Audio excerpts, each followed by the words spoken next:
যারা আজকে বানানের বই আলোচনা শুনছেন, সবাইকে স্বাগতম এবং শুভেচ্ছা। আপনারা জানেন আজকে আমরা বই আলোচনা চার বই, আহ, যে বই নিয়ে আলোচনা করব সেই বইয়ের নাম হচ্ছে সোহরাওয়ার্দী ও বাংলার মুসলমানদের রাষ্ট্র সাধনা। এটা লেখছেন আলতাফ পারভেজ, লেখক এবং গবেষক। তো এই বিষয়ে আজকে আলোচনার জন্য আমাদের তিনজন নির্ধারিত আলোচক এবং লেখক নিজে আছেন। আহ প্রথম আলোচক হয়েছে মোহাম্মদ আজম, তারপরে আছেন ফিরোজ আহমেদ, তারপর পশ্চিমবঙ্গ থেকে আছেন আলিমুজ্জামান, আহ গবেষক আলিমুজ্জামান।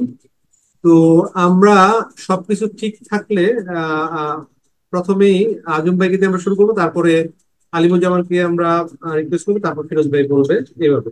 তো আপনারা জানেন সোহরাওয়ার্দী তো বহুল পরিচিত ক্যারেক্টার। এটা নিয়ে আর সংক্ষিপ্ত আমি কোনো ভূমিকা দিচ্ছি না। আপনারা আলোচকদের মুখ থেকে এই বই সম্পর্কে, এই বই এবং সোহরাওয়ার্দী সম্পর্কে বিস্তারিত জানবেন। তো আমি মোহাম্মদ আজম ভাইকে আজকের আলোচনা শুরু করার জন্য অনুরোধ করছি। আমরা শুরু করছি। আহ, এখানে আমি রোমেলকে ধন্যবাদ জানাই এবং অবশ্যই আজকের বইয়ের লেখক আমাদের আলতাফ পারভেজ ভাই উপস্থিত আছেন। তাকেও আমি ধন্যবাদ জানাই। রোমেল, আমার কথা কি ঠিক মতো শোনা যাচ্ছে? হ্যাঁ, শোনা যাচ্ছে আজম ভাই। আহ সোহরাওয়ার্দী সম্পর্কে যে সমস্ত বই পুস্তক আছে, ইতোমধ্যে এর আগেই আছে, এই বইয়ের আগেই আছে, সেগুলো সম্পর্কে আমার সম্পূর্ণ পরিচয় নাই। ফলে আমি এই বইকে ওই তালিকায় ঠিক কতটা আহ, উচ্চতায় কিংবা সমান্তরালে কোথায় স্থাপন করব, সেই ব্যাপারে হয়তো আমি পুরোপুরি বলতে পারবো না নিশ্চিতভাবে। কিন্তু বাংলার রাজনৈতিক ইতিহাসের যে সাহিত্য, সেটার সঙ্গে আমার যে পরিচয় আছে, যতটা পরিচয় আছে, কিংবা যে ধরনের ঐতিহাসিক দৃষ্টিভঙ্গি ও প্রশ্ন নিয়ে আলতাফ পারভেজ ভাই এই বইতে আলাপ আলোচনা করেছেন, সেগুলো যেহেতু আমার কাছেও খুবই তাজা এবং জীবিত প্রশ্ন, তার সাপেক্ষে আমি এই বইটি পড়েছি এবং সেভাবেই কথা বলবো। আমার কাছে এই বইয়ের প্রথমেই খুব উল্লেখযোগ্য ব্যাপার মনে হয়েছে তার লিখন রীতি। পারভেজ ভাইয়ের ভাষা প্রাঞ্জল এবং তিনি যেভাবে অধ্যায় বিন্যাস করেছেন, এটাও খুব আকর্ষণীয় হয়েছে। অধ্যায় বিন্যাসের মধ্যে একটা নাটকীয়তা আছে এবং আকর্ষণ তৈরি করার একটা ব্যাপার আছে। ইতিহাসে বিভিন্ন চরিত্র কিংবা ঘটনা যেইভাবে গুরুত্ব নিয়ে আমাদের সামনে উপস্থিত আছে, কিংবা যেই যেই বিষয় আমাদের কাছে খুব গুরুতর প্রশ্ন আকারে অথবা খুব জিজ্ঞাসা আকারে উপস্থিত আছে, তিনি অনেকগুলো অধ্যায় সেভাবে সাজিয়েছেন। এই অধ্যায় পরিকল্পনাটা এই বইটির সৌষ্ঠবকে বৃদ্ধি করেছে, কোনো সন্দেহ নাই। আমি বলবো যে লেখন শৈলীর দিক থেকে এই বই কাহিনীর সাবলীলতা অর্জন করেছে, মানে একটা সুখপাঠ্য বর্ণনা এখানে আমরা পাচ্ছি। এবং সমধর্মী আরো যে কটা বই পারভেজ ভাই লিখেছেন, তার মধ্যে আমি যেগুলো পড়েছি, সেগুলো থেকে আমি এই বইকে এই দিক থেকে এগিয়ে রাখবো, এই লিখন শৈলীর দিক থেকে। বইটির নামও বিশেষভাবে দৃষ্টি আকর্ষক, সোহরাওয়ার্দী ও বাংলায় মুসলমানের রাষ্ট্র সাধনা। এর মধ্যে বাংলায় মুসলমানের রাষ্ট্র সাধনা, যদি এই অংশটা, বইয়ের নামের এই অংশটা যদি লেখকের মনে উর্দু ভাষী সোহরাওয়ার্দীকে তার প্রকল্পের আওতাভুক্ত করার জন্য প্রথম মনে এসে থাকে, তাহলে আমি খুব অবাক হব না। তবে যেভাবেই তার নামটি স্থির হোক, তিনি এই টেক্সটে ওই নামের প্রতি আমার বিবেচনায় যথেষ্ট সুবিচার করতে পেরেছেন। তিনি একটা বড় প্রেক্ষাপটের মধ্যে, রাজনীতির বৃহত্তর কাঠামোর মধ্যে তিনি সোহরাওয়ার্দীকে স্থাপন করতে পেরেছেন। সোহরাওয়ার্দী তাতে কোণঠাসা হয়ে যায়নি, বরং উজ্জ্বল হয়েছে, সেটা এটার আরেকটা গুরুত্বপূর্ণ দিক। অনেক অনেক চারপাশে অনেক কিছু ভিড় করেছে, কিন্তু তাতে সোহরাওয়ার্দীর অংশ না কমে বরং তার উজ্জ্বলতা বেড়েছে। তাকে আমরা একটা বড় প্রেক্ষাপটের মধ্যে অনবরত স্থাপিত এবং ক্রিয়ারত দেখতে পেয়েছি। এবং আমি বলবো যে এটাও লেখকের একটা বড় মুনশিয়া। একাডেমিক শৃঙ্খলা এই বইতে পুরোপুরি রক্ষিত হয়েছে। আমার জানাশোনার মধ্যে খুব কম ক্ষেত্রে এরকম ঘটেছে যে আমার মনে হয়েছে যে ওই বইটি এখানে ব্যবহৃত হতে পারতো। এরকম বেশি ক্ষেত্রে ঘটেনি, খুব কম ক্ষেত্রে ঘটেছে। যেমন ধরা যাক 43-এর দুর্ভিক্ষ সম্পর্কে অমর্ত্য সেনের ব্যবহারটা একটু কম হয়েছে বলে আমার মনে হয়েছে। 43-এর দুর্ভিক্ষ কিংবা 46-এর দাঙ্গা অংশটা পড়ার সময় আমার বারবার মনে হচ্ছিল যে যদি বাঙাল নামা এখানে রেফারেন্স আকারে আসতো তাহলে আরো ভালো হতো। বাঙাল নামায় খুবই কম্প্রিহেন্সিভ আলোচনা আছে এই দুই বিষয়ে। তবে এই ধরনের ব্যাপার আমার কাছে আমার আমার মনে খুব বেশি পরিমাণে আসেনি। পরে আরেকটা বিশেষভাবে আরেকটা বইয়ের কথা বলবো যেটা বোধহয় এখানে ব্যবহৃত হয় নাই। রেফারেন্স খুব সুশৃঙ্খল ভাবে ব্যবহৃত হয়েছে এবং আমি বলবো যে সংশ্লিষ্ট রাজনৈতিক সাহিত্যের একটা দারুণ প্রদর্শনী হয়ে উঠেছে এই বই। সেটা একটা বিরাট লাভ। কিন্তু এই একাডেমিক শৃঙ্খলা সত্ত্বেও এটা এই বই আমি বলবো যে প্রধানত একাডেমিক সন্দর্ভ নয়। বস্তুত একটা বিশেষ ঘটনা বা দিকের বদলে, যেটা একাডেমিক সন্দর্ভের প্রধান বৈশিষ্ট্য, এখানে খুব বড় হয়ে উঠেছে সামগ্রিকতা। কোনো বিশেষ তত্ত্ব কাঠামো বা ইতিহাস দৃষ্টির বদলে এখানে খোদ ইতিহাসের বিস্তীর্ণ ময়দানই ছিল লেখকের লক্ষ্য।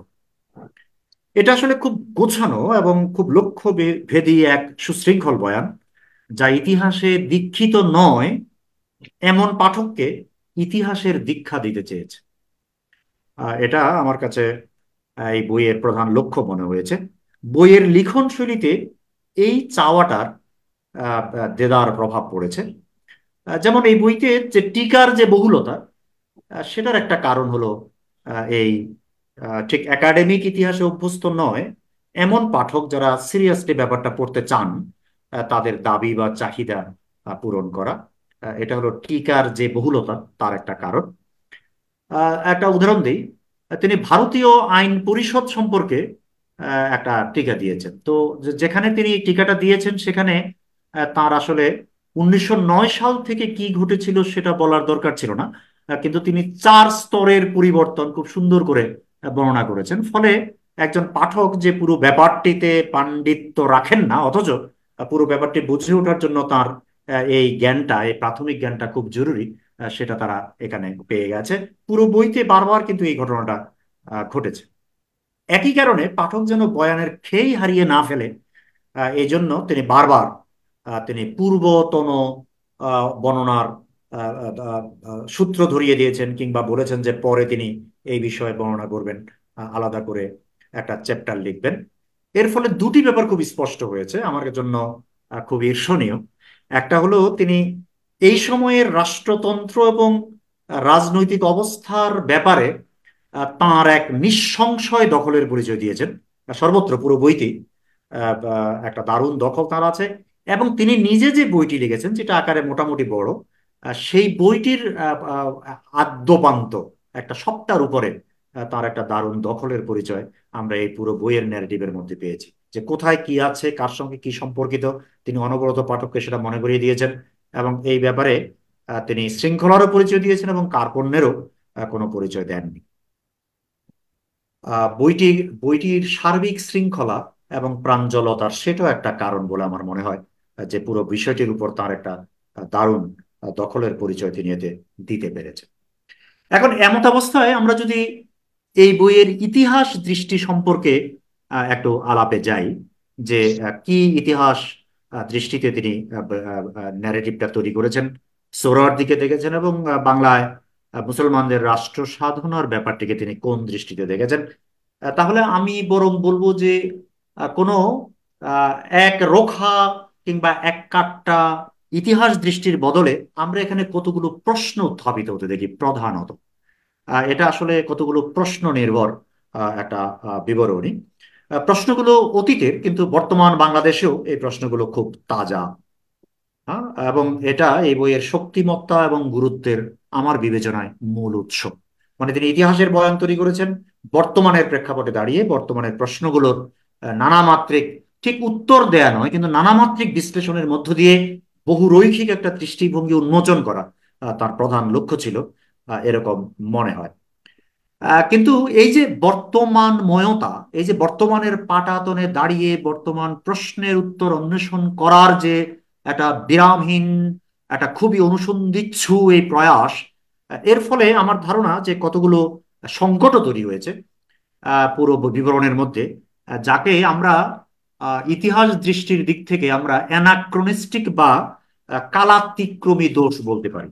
মানে আজকের দিনের কতগুলো ব্যাপার পুরনো জমানায়, পুরনো কালের উপর খানিকটা খানিকটা প্রভুত্ব বিস্তার করেছে বলে মনে হয়েছে। এটা ইতিহাসের সামগ্রিক বয়ানে খুব বড় ধরনের কোনো ছেদ তৈরি করে নাই বা ক্ষতি তৈরি করে নাই, কিন্তু একটা প্রভাব বেশ পড়েছে বলে মনে হয়। আমি কয়েকটা উদাহরণ দিচ্ছি। যেমন তিনি মুসলিম সংক্রান্ত নাম নিয়ে বারবার অনেকগুলো কৈফিয়ত দিয়েছেন। মুসলিম লীগের ক্ষেত্রে তো বটেই, অন্য অনেকগুলোর ক্ষেত্রেও তিনি এই কৈফিয়ত দিয়েছেন। তো এটার খুব বেশি প্রয়োজন ছিল না, আমি একটু পরেই বলছি। যেমন তিনি বাংলা এবং পূর্ব বাংলা এ দুটোর ব্যাপারে এত পরিমাণে কেন্দ্রীভূত ছিলেন যে এর ফলে সর্বভারতীয় পরিস্থিতি কোথাও কোথাও খানিকটা ঝাপসা হয়ে গেছে। কিন্তু আহ, আহ, সর্বভারতীয় পরিস্থিতি ছাড়া 1947-এর 15ই আগস্টের আগ পর্যন্ত আসলে কোনো বয়ানই সম্ভব না। সেটা কোনো কোনো জায়গায় একটু বোধহয় ব্লার হয়েছে কিংবা ঝাপসা হয়েছে।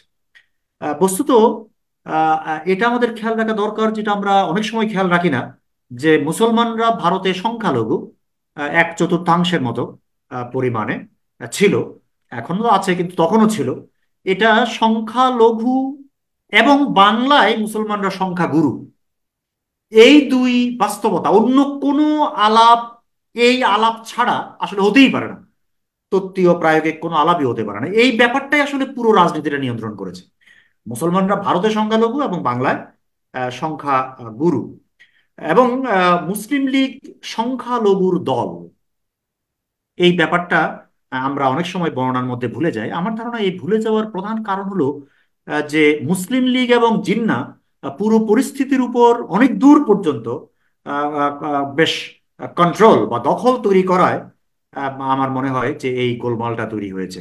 আমরা মাঝে মাঝে ভুলে যেতে চাই যে জিন্নাহ আসলে একটা খুবই মানে এক্সট্রিম মাইনরিটির 1/4 মাত্র টোটাল জনসংখ্যার একটা মাইনরিটির একটা নেতা ছিলেন। এক্সট্রিম মাইনরিটি বলতে আমি সমান সমানে রাজনীতি করা যায় সেই অর্থে এক্সট্রিম মাইনরিটি কথাটা ব্যবহার করছি। অন্য যে মাইনরিটি আছে তারা তো এই রাজনীতিতে প্রবেশই করেনি সেই অর্থে। এবং মুসলিম লীগ সংখ্যালঘুর দল, কিন্তু তার ঔদ্ধত্য ছিল মারাত্মক। এটাই আসলে এই যাবতীয় ইতিহাসের যে বয়ান, সে বয়ানের একটা গোলমাল তৈরি করেছে। তো যখন বাংলাকে কেন্দ্র করে আলোচনাটা এগিয়েছে, বাংলাকে পূর্ব বাংলাকে, তখন অনেক সময় এই ব্যাপারটা আসলে একটু ব্লার হয়েছে, একটু ঝাপসা হয়েছে। ওই মুসলমান নাম নিয়ে যে কৈফিয়ত, সেটাও আমি মনে করি যে এই কারণেই দেয়ার অত প্রয়োজন ছিল না। তার কারণ হলো সর্বভারতীয় পরিপ্রেক্ষিতে আসলে পরিস্থিতিটা এমন ছিল যে মুসলিম সংক্রান্ত কোনো ধরনের উদ্যোগ আয়োজন আসলে মুসলিম নাম নিয়ে না নিয়ে করা সম্ভব ছিল না। আমরা সমস্ত পৃথিবীতে আমরা এই বাস্তবতাই দেখি। আমি আমার লেখায় বহুবার উল্লেখ করেছি, আমি আমার অনেকগুলো লেখায়, যে আমাদের খেয়াল রাখতে হবে যে বাংলার ইতিহাসে সম্ভবত সম্ভবত সবচেয়ে অসাম্প্রদায়িক, সবচেয়ে সেকুলার যে দল মুসলিম সাহিত্য সমাজ বা শিক্ষাগোষ্ঠী, ওই দলটা কিন্তু তার নামটা মুসলিম সাহিত্য সমাজ দিতে বাধ্য হয়েছে। আমি বলি বাধ্য হয়েছে কারণ ইতিহাসে সে এমন একটা পরিস্থিতির মধ্যে ছিল যে এই পরিস্থিতিতে এই নাম ছাড়া আসলে তার কাজ করার কোনো স্কোপ ছিল না। আমরা জানি যে এই দলটি সবচেয়ে সেকুলার এবং সবচেয়ে অসাম্প্রদায়িক একটা গোষ্ঠী ছিল। ফলে এই মুসলিম লীগ নামটা নিয়ে যে আলতাফ পারভেজ এতবার কৈফিয়ত দিয়েছেন কিংবা পুরো বিবরণীর মধ্যে এটার একটা প্রভাব পড়েছে, সেটা আমি মনে করি আজকের দিনের বাস্তবতা থেকে পিছন দিকে তাকানোর কারণেই ঘটেছে। 3 নম্বর যে ব্যাপারটা আমি এখানে উদাহরণ হিসেবে আনতে যাচ্ছি, সেটা হলো উর্দু প্রসঙ্গে এবং উর্দু ভাষী বা উর্দু ভাষার রাজনীতি প্রসঙ্গে এই বইয়ের যে দৃষ্টিভঙ্গি, তার মধ্যেও কিন্তু একটা সংকট তৈরি হয়েছে। যেমন ধরা যাক 51 পৃষ্ঠার যে 73 নম্বর টিকা, এই টিকার মধ্যে তিনি এক জায়গায় উল্লেখ করেছেন যে আসলে মুসলিম লীগের কাছে উর্দু তাদের কর্মসূচি হিসেবে উল্লেখিত হলেও আসলে অত গুরুত্বপূর্ণ ছিল না। এবং জিন্নাহ নিজেই উর্দু জানতেন না, তার চেয়ে নেহেরু অনেক ভালো উর্দু জানতেন। আমি মনে করি যে এই দৃষ্টিভঙ্গি থেকে ভারতীয় সমাজে উর্দু এবং মুসলমান সমাজকে ব্যাখ্যা করা যাবে না।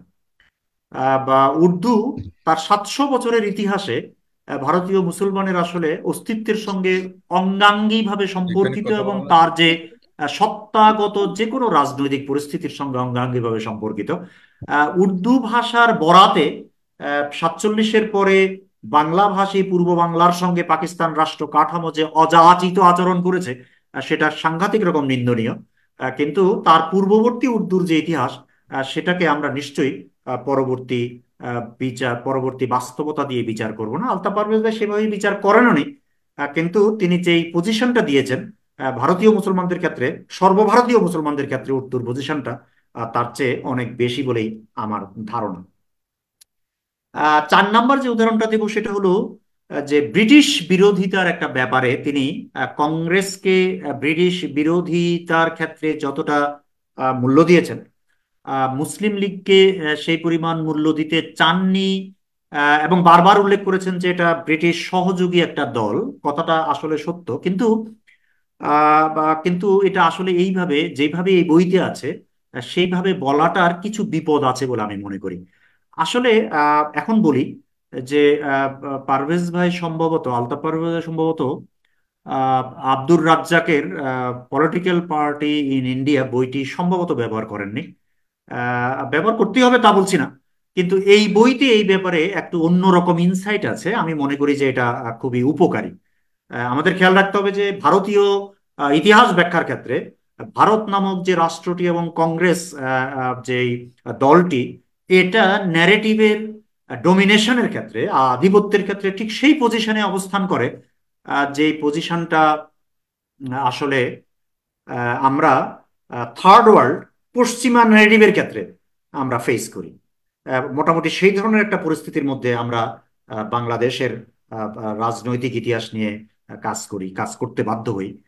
ফলে সেদিক থেকে রাজ্জাকের এই বইয়ের যে অল্টারনেটিভ ন্যারেটিভ তৈরি করার একটা বেশ আমার বিবেচনায় সফল চেষ্টা, সেটাকে আমি বেশ মূল্যবানই মনে করি। তো সেটা ছাড়াও আলতাফ পারভেজ ভাই বিবরণটা 20 শতকে শুরু করেছেন এবং 19 শতকে যান নাই। আমার ধারণা এটা একটা সংকট তৈরি করেছে। কারণ ওই যে হিন্দু মুসলমান সম্পর্ক কিংবা রাষ্ট্রপক্ষের সঙ্গে, মানে ব্রিটিশ রাষ্ট্রপক্ষের সঙ্গে মুসলমান এবং হিন্দুর যে সম্পর্ক, এই সম্পর্কটা কিন্তু 19th সেঞ্চুরিতে খুবই ভালোভাবে ডিফাইন্ড ছিল।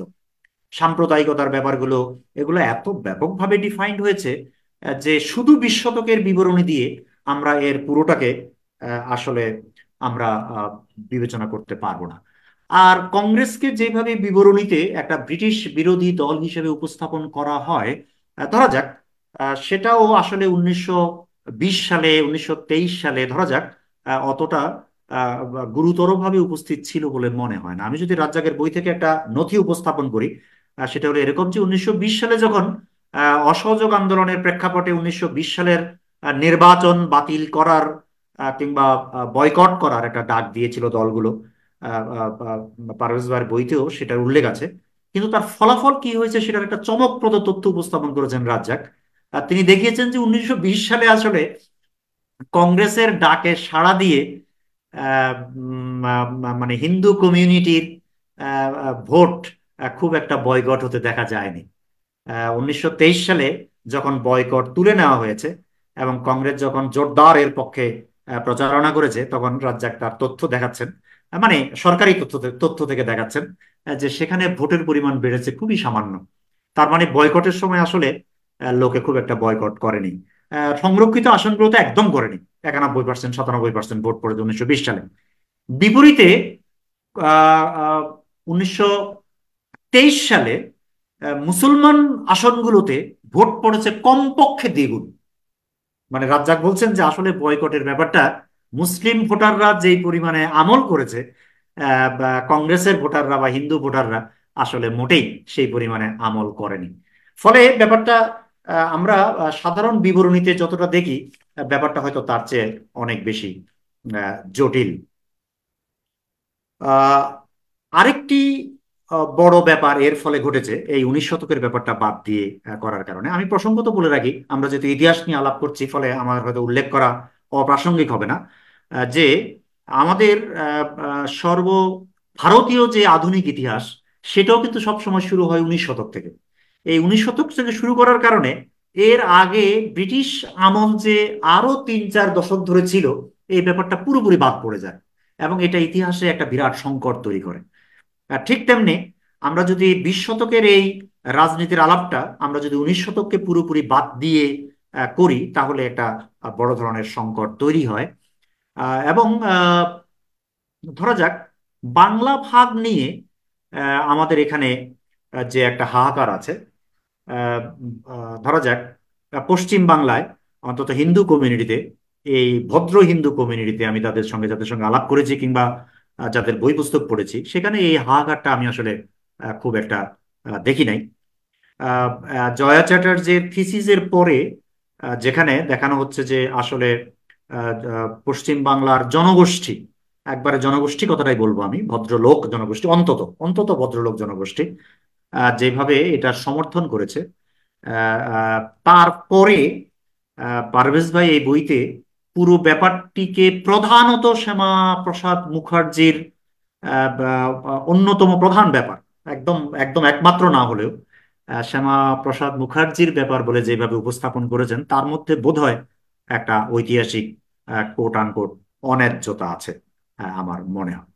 তো এগুলো আসলে আমি বলছি যে এটা তার ইতিহাস দৃষ্টির যে শক্তিমত্তা, যে তিনি বর্তমানকে নিয়ে কাজ করেছেন এবং তিনি পূর্ব বাংলা এবং বাংলা নিয়ে কাজ করেছেন, সেই শক্তিমত্তারই আসলে কতগুলো পার্শ্ব প্রতিক্রিয়া, পার্শ্ব ফল।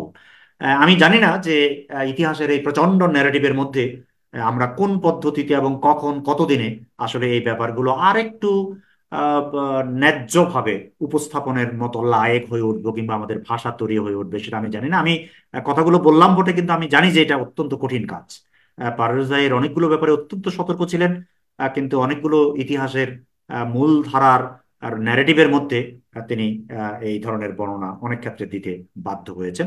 এটা তার বইয়ের প্রধান সূত্র নয়, কিন্তু এগুলো কোথাও কোথাও বেশ জোরালো ভাবে আছে। কিন্তু এইগুলাকে যদি আমি এই বইয়ের ইতিহাস দৃষ্টির খানিকটা সীমাবদ্ধতা হিসেবে পড়ি, তাহলে আমি বলবো যে আহ, এগুলোর বাইরে কিংবা এগুলো সহ একটা অসাধারণ অন্যরকম বিস্তার এবং অসামান্য উচ্চতা ইতিহাস দৃষ্টির ক্ষেত্রে এই বইয়ের আছে। আমি পাঠককে মনে করিয়ে দেব যে ভূমিকায় তিনি একটা অসামান্য কথা বলেছেন। অসামান্য আমি বলবো, আমি প্রায় চমকে উঠেছি।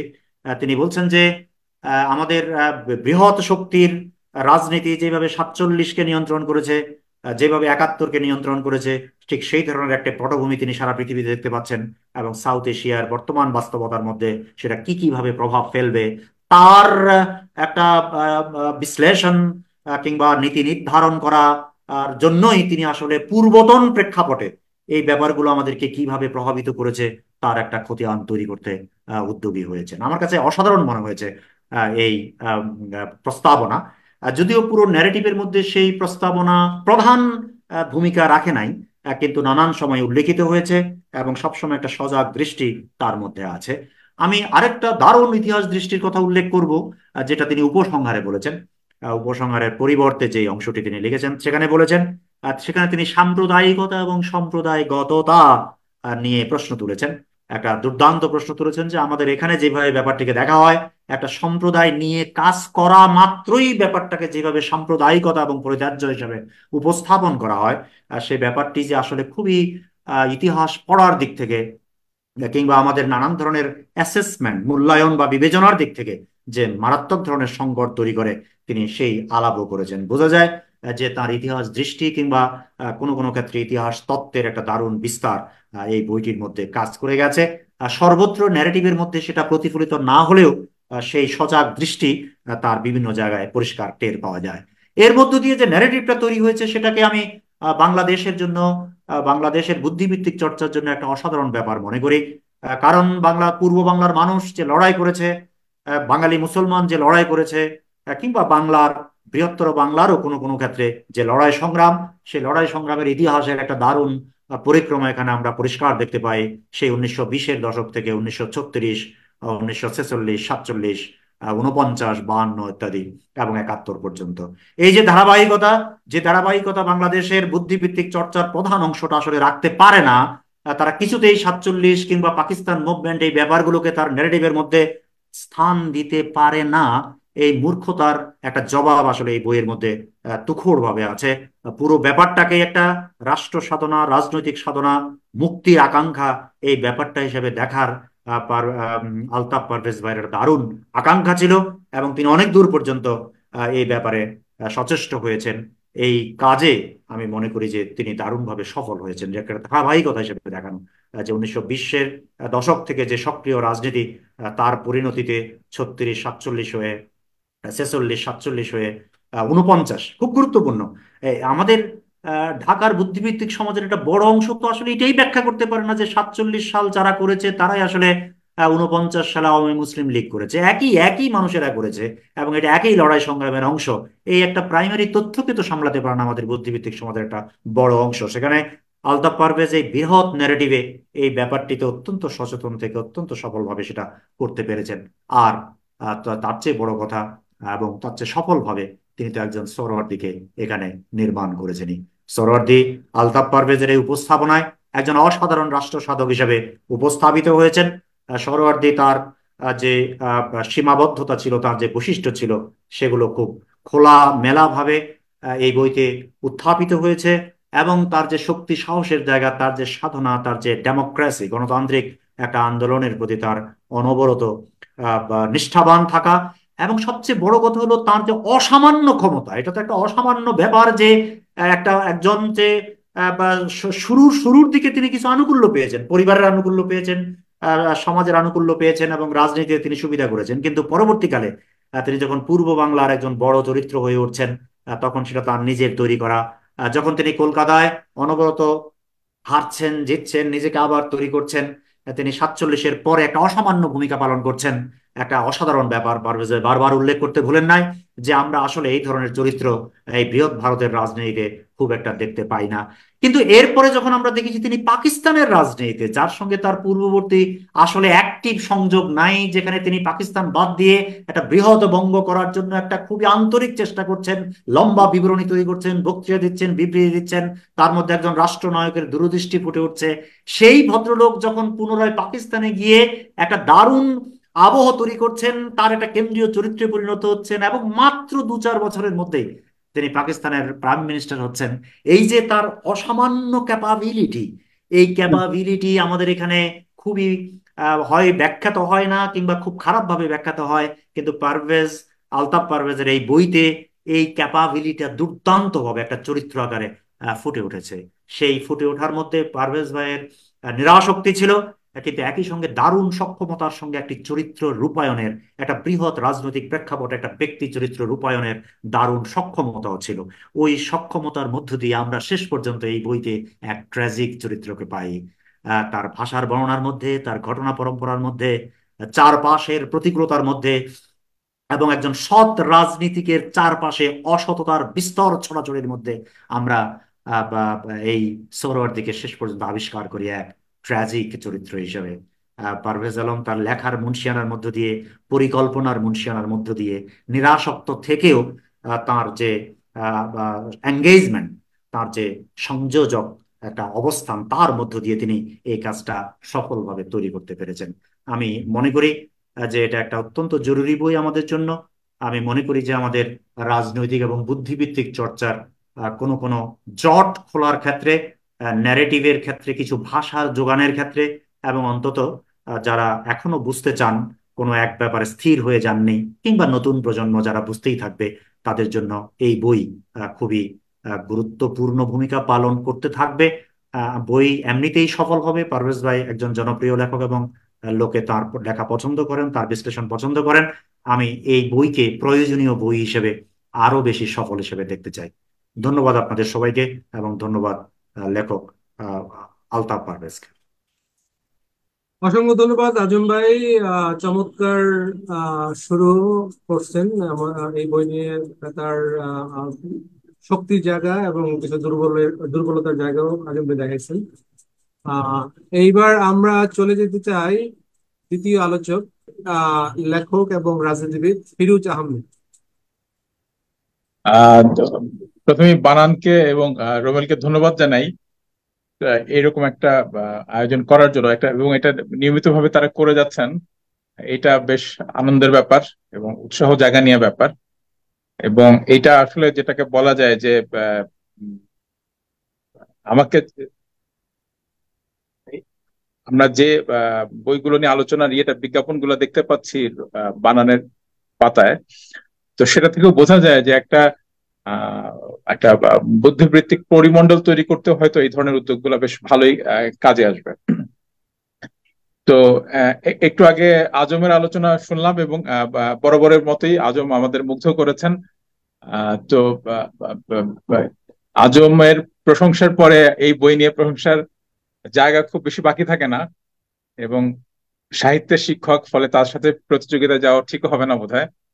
কিন্তু আহ পুনরুক্তি হিসাবেও বলি যে বইটার মধ্যে যেটা হচ্ছে যে এটা একটা জীবনী, এবং কোনো অর্থে এটা যাকে বলা যায় যে চরিত গ্রন্থ, প্রশংসাসূচক জীবনী তা না। কিন্তু পাঠক এই বইটা পড়তে পড়তে এর চরিত্র সোয়ার্দির সাথে প্রায় একাত্ম হয়ে যাবেন, এবং বহু ক্ষেত্রে তার প্রতি একটা সহমর্মিতা অনুভব করবেন, এবং এটাও বুঝতে পারবেন যে লেখকের একটা নির্মোহ সমালোচনার পরও, তাকে পর্যালোচনা এই এই সোহরাওয়ার্দীকে পর্যালোচনার পরও লেখকের আসলে একটা আহ ভালোবাসার জায়গাও সম্ভবত, মানে বেশ ভালোভাবেই যে সোহরাওয়ার্দী দখল করেছেন। কারণ তার অবিস্মরণীয় শক্তিমত্তা, চরিত্রটার শক্তিমত্তাই আসলে হয়তো লেখকের কলমকে অনেক অনেক সাবলীল এবং অনেক প্রাণবন্ত স্বতঃস্ফূর্ত করেছে। যেটার কথা আজম বলেছেন যে আলতাফ পারভেজের এর আগের সবগুলো বইয়ের তুলনায় এটা অনেক বেশি সুখ সুখপাঠ্য বা আনন্দদায়ী হয়েছে। সম্ভবত এটাতে সোহরাওয়ার্দীর চরিত্রটারই আসলে একটা হয়তো আহ আহ, বিরাট ভূমিকা আছে। তো পাঠকদের আহ কি বলা যায় যে এই বইটার যে ভালো ভালো দিকগুলো আছে সেটা তো তারা নিশ্চয়ই বইটা পড়লেই বুঝবেন। আমার তো মনে হয় যে কিছু বিষয় আলোচনা বা পর্যালোচনা করার চেষ্টাই করা উচিত, যাতে হয়তো আমার চোখে এই বইটার ছোট ছোট কিছু বইটার বিষয়ে প্রশ্ন তোলা যায়, বা কিছু কিছু সমালোচনা করার জায়গা হয়তো আছে, কিংবা কিছু কিছু জায়গায় সংশয় উপস্থাপন করা যায়। সেই চেষ্টাগুলো আসলে করব বইটা থেকে। যাকে বলা যায় যে বাংলাদেশের ইতিহাসের অনেকগুলো দিক, এবং ওইটা যেহেতু ইতিহাসের অত্যন্ত গুরুত্বপূর্ণ একটা সময়, সেই কারণে বলা যায় যে প্রায় সবগুলো গুরুত্বপূর্ণ চরিত্র এই বইটাতে আলোচিত হয়েছেন। এবং এই বইটাতে মানে হক সাহেব বারবার দেখা দিয়েছেন। এই বইটাতে আবুল হাসিম একটা উল্লেখযোগ্য জায়গা নিয়ে আছেন, শরৎ বোস, কিংবা আহ, কি বলা যায় শ্যামাপ্রসাদ, এমনকি নেহেরু জিন্নাহ, তারাও আছেন। তো এই এই এই এই থাকাটা খুব স্বাভাবিক। এবং এই সামগ্রিক প্রেক্ষাপটে সোহরাওয়ার্দী তার ব্যক্তি হিসেবে তার সংকট, তার আশা, তার হয়তো কোনো কোনো জায়গাতে রাজনৈতিক অস্থিরতা, এবং কোনো কোনো জায়গাতে এক ধরনের নিরাপদ অবস্থান, কোনো কোনো জায়গাতে কিছুটা আপোষবাদী চরিত্র, সব ধরনের সংকটই দেখা যাবে। এবং ওই অর্থে বলা যায় যে সোহরাওয়ার্দী চরিত্রটার এই যে মহাকাব্যিক একটা উপস্থাপন, এইটা আলতাফ পারভেজ একজন প্রাবন্ধিক কিংবা কি বলা যায় চিন্তাশীল গবেষণামূলক লেখক হিসাবে বলা যায় যে আমাদের উপন্যাসিকদেরও বহু ক্ষেত্রে একটা চ্যালেঞ্জের মুখে ফেলেছেন, তাদের জন্য কাজটা অনেক কঠিন করে দিয়েছেন। এইটার মধ্যে এটাই বলতে চাই যে একটা উপন্যাস পড়ার যে আনন্দ, সেই ব্যাপারটা পাওয়া যাবে। তা আমি সংক্ষেপে বইটার কয়েকটা দিক নিয়ে আলোচনা করার চেষ্টা করি, আহ যেটা আহ হয়তো সময় দীর্ঘ হলে অনেক বিষয় আলোচনা করা যেত, কিন্তু যে বিষয়গুলো আহ বেশি গুরুত্বপূর্ণ বলে মনে হয়েছে আমার জায়গা থেকে সেটা বলি। যে আলতাফ পারভেজের এই আলোচনার মধ্যে আমরা দেখব যে বাংলার রাজনীতি কিভাবে নির্ধারিত হয়েছে বাংলার বাইরের কতগুলো স্বার্থ থেকে দিয়ে। এবং এইটা আলতাফ পারভেজ খুব ভালোভাবে দেখিয়েছেন যে মুসলিম লীগ এবং কংগ্রেস কিভাবে বাংলা ভিত্তিক যে কোনো স্থানীয় পর্যায়ের ঐক্যকে ঠেকিয়ে দিচ্ছে, এবং বাধ্য করছে এখানকার রাজনীতির যারা কোনো না কোনো ভাবে স্বাধীন চেতা অংশ, যারা বাংলার স্বার্থ নিয়ে আলাদা করে ভাবেন, এমনকি হিন্দু মুসলমানের স্বার্থ নিয়েও তারা হয়তো কেউ কেউ আলাদা করে ভাবেন, তাদেরকেও বাধ্য করছে মুসলিম লীগ এবং কংগ্রেসের এই দুই শিবিরে অংশ নিতে। সেই বিষয়টা অত্যন্ত গুরুত্বপূর্ণ এবং আমার আমার আমার বিবেচনায় যে আলতাফ পারভেজ এই এই এই কাজটা খুব ভালো করে আজকের পাঠকের সামনে উপস্থাপন করেছেন। আহ বিশেষ করে বলা যায় যে যে যে মানে হক সাহেবের যে মধ্যপন্থা তার নির্মূল কিভাবে ঘটলো বাংলার রাজনীতিতে, এবং এই হক সাহেবের মধ্যপন্থার নির্মূলে সোহরাওয়ার্দীর যে বিশেষ ভূমিকা, সেটা কোন রকম করুণা ছাড়া, কোন রকম ছাড় দেওয়া ছাড়াই আলতাফ পারভেজ আলোচনা করেছেন। আহ হক সাহেবের একটা বিশেষ বৈশিষ্ট্য, শেরে বাংলা একে ফজলুল হক, যে তিনি বেশ স্পষ্টভাবে এবং অনেক পরিষ্কারভাবে বারংবার বাংলার রাজনীতিতে জিন্নাহ এবং উত্তর ভারতের যে প্রভাব কিংবা ছাপ সেটার বিরোধিতা করছিলেন। এবং সেইটার ভাঙন হক সাহেবের বাংলার রাজনীতিতে একদম 47 সালের আগেই প্রায় মানে রাজনৈতিক বিলুপ্তি, সেটা আসলে বাংলার রাজনীতির ভবিষ্যৎকে অনেকভাবে নির্ধারণ করেছে এবং পাকিস্তান রাষ্ট্রের গঠনকেও অনেকখানি সম্ভব করেছে।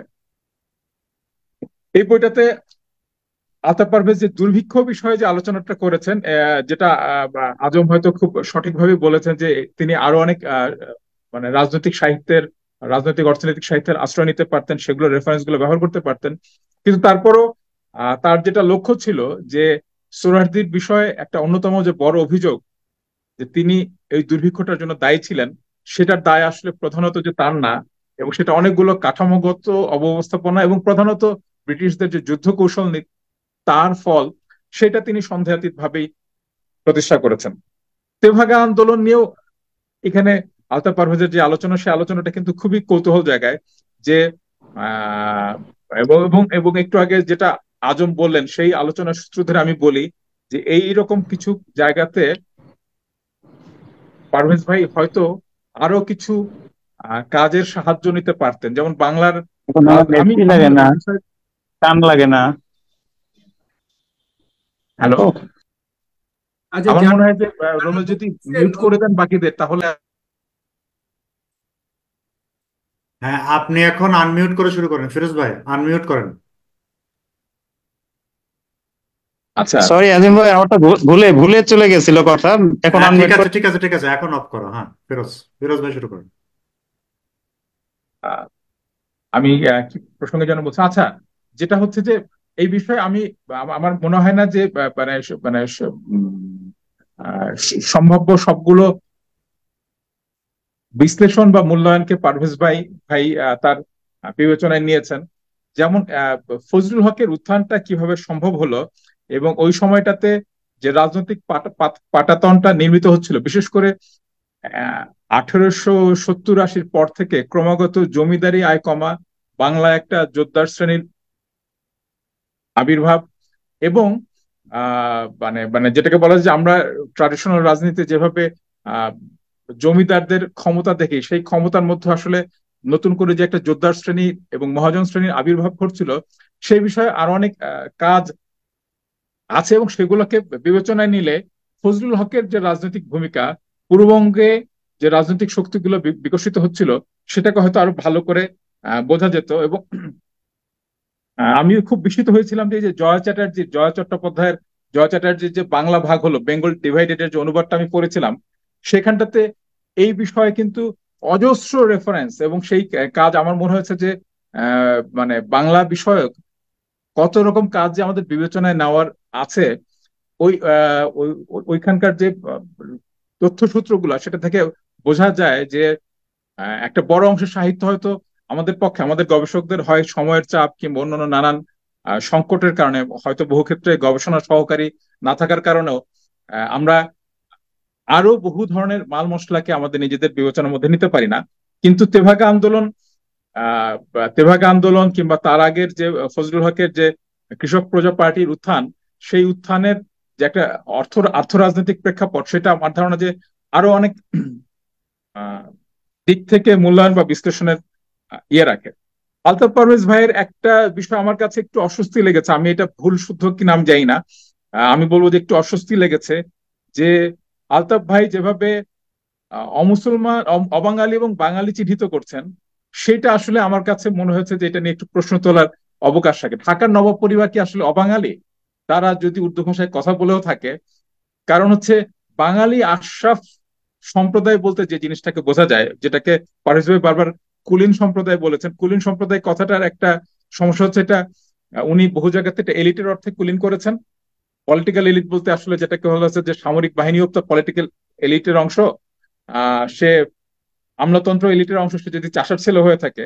আবার যেটা এলিট বলতে বা অভিজাত বলতে একটা জিনিস আমরা বুঝি, কুলীন বলতে আমরা একটা জিনিস বুঝি। এখানে আসলে পরিভাষার একটা গোলমাল তৈরি হয়।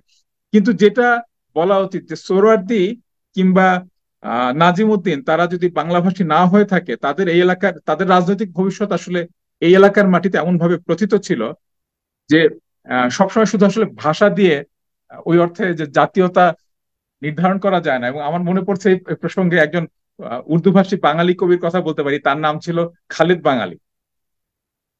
পারিবারিক ভাবে ময়মনসিংহের মানুষ, উর্দু ভাষায় কবিতা লিখতেন, পারিবারিক ভাবে তার উর্দু ভাষীও ছিলেন। তার নাম হচ্ছে খালিদ বাঙালি। তো এই মানুষগুলোকে আহ তাদের ভাষা, শুধু ভাষার কারণে যেটা আজম একভাবে বলেছেনও কিন্তু, যে উর্দু ভাষার যে রাজনীতি সেটা এক ধরনের আহ সর্বভারতীয় মুসলমান সম্প্রদায়, শুধু তাই না, বহু ক্ষেত্রে আবার এটা আহ কি বলা যায়, এটা সর্বভারতীয় ভাষা হিসেবেও একদিকে, অন্যদিকে শিক্ষিত জনগোষ্ঠীর ভাষাগত মাধ্যম হিসেবে যেভাবে ব্যবহৃত হচ্ছিল, সেই কারণেই আহ উর্দু ভাষী বলেই, এমনকি বাংলা না জানার কারণেও কিন্তু বাংলার রাজনীতিতে যিনি নির্ধারক ভূমিকা পালন করছেন, বাঙালিদের ভোটে যার ভবিষ্যৎ নির্ধারিত হবে, সেরকম মানুষজনকে আহ সবসময় ঠিক মানে মনে হচ্ছে যে একটু যথেচ্ছ ভাবেই চিহ্নিত করা হচ্ছে। এবং বলা হচ্ছে যে অবাঙালিদের প্রভাব, এইটা আসলে সব ক্ষেত্রে একটা অবাঙালির প্রভাব, ব্যাপারটা আমার ধারণা এরকম না।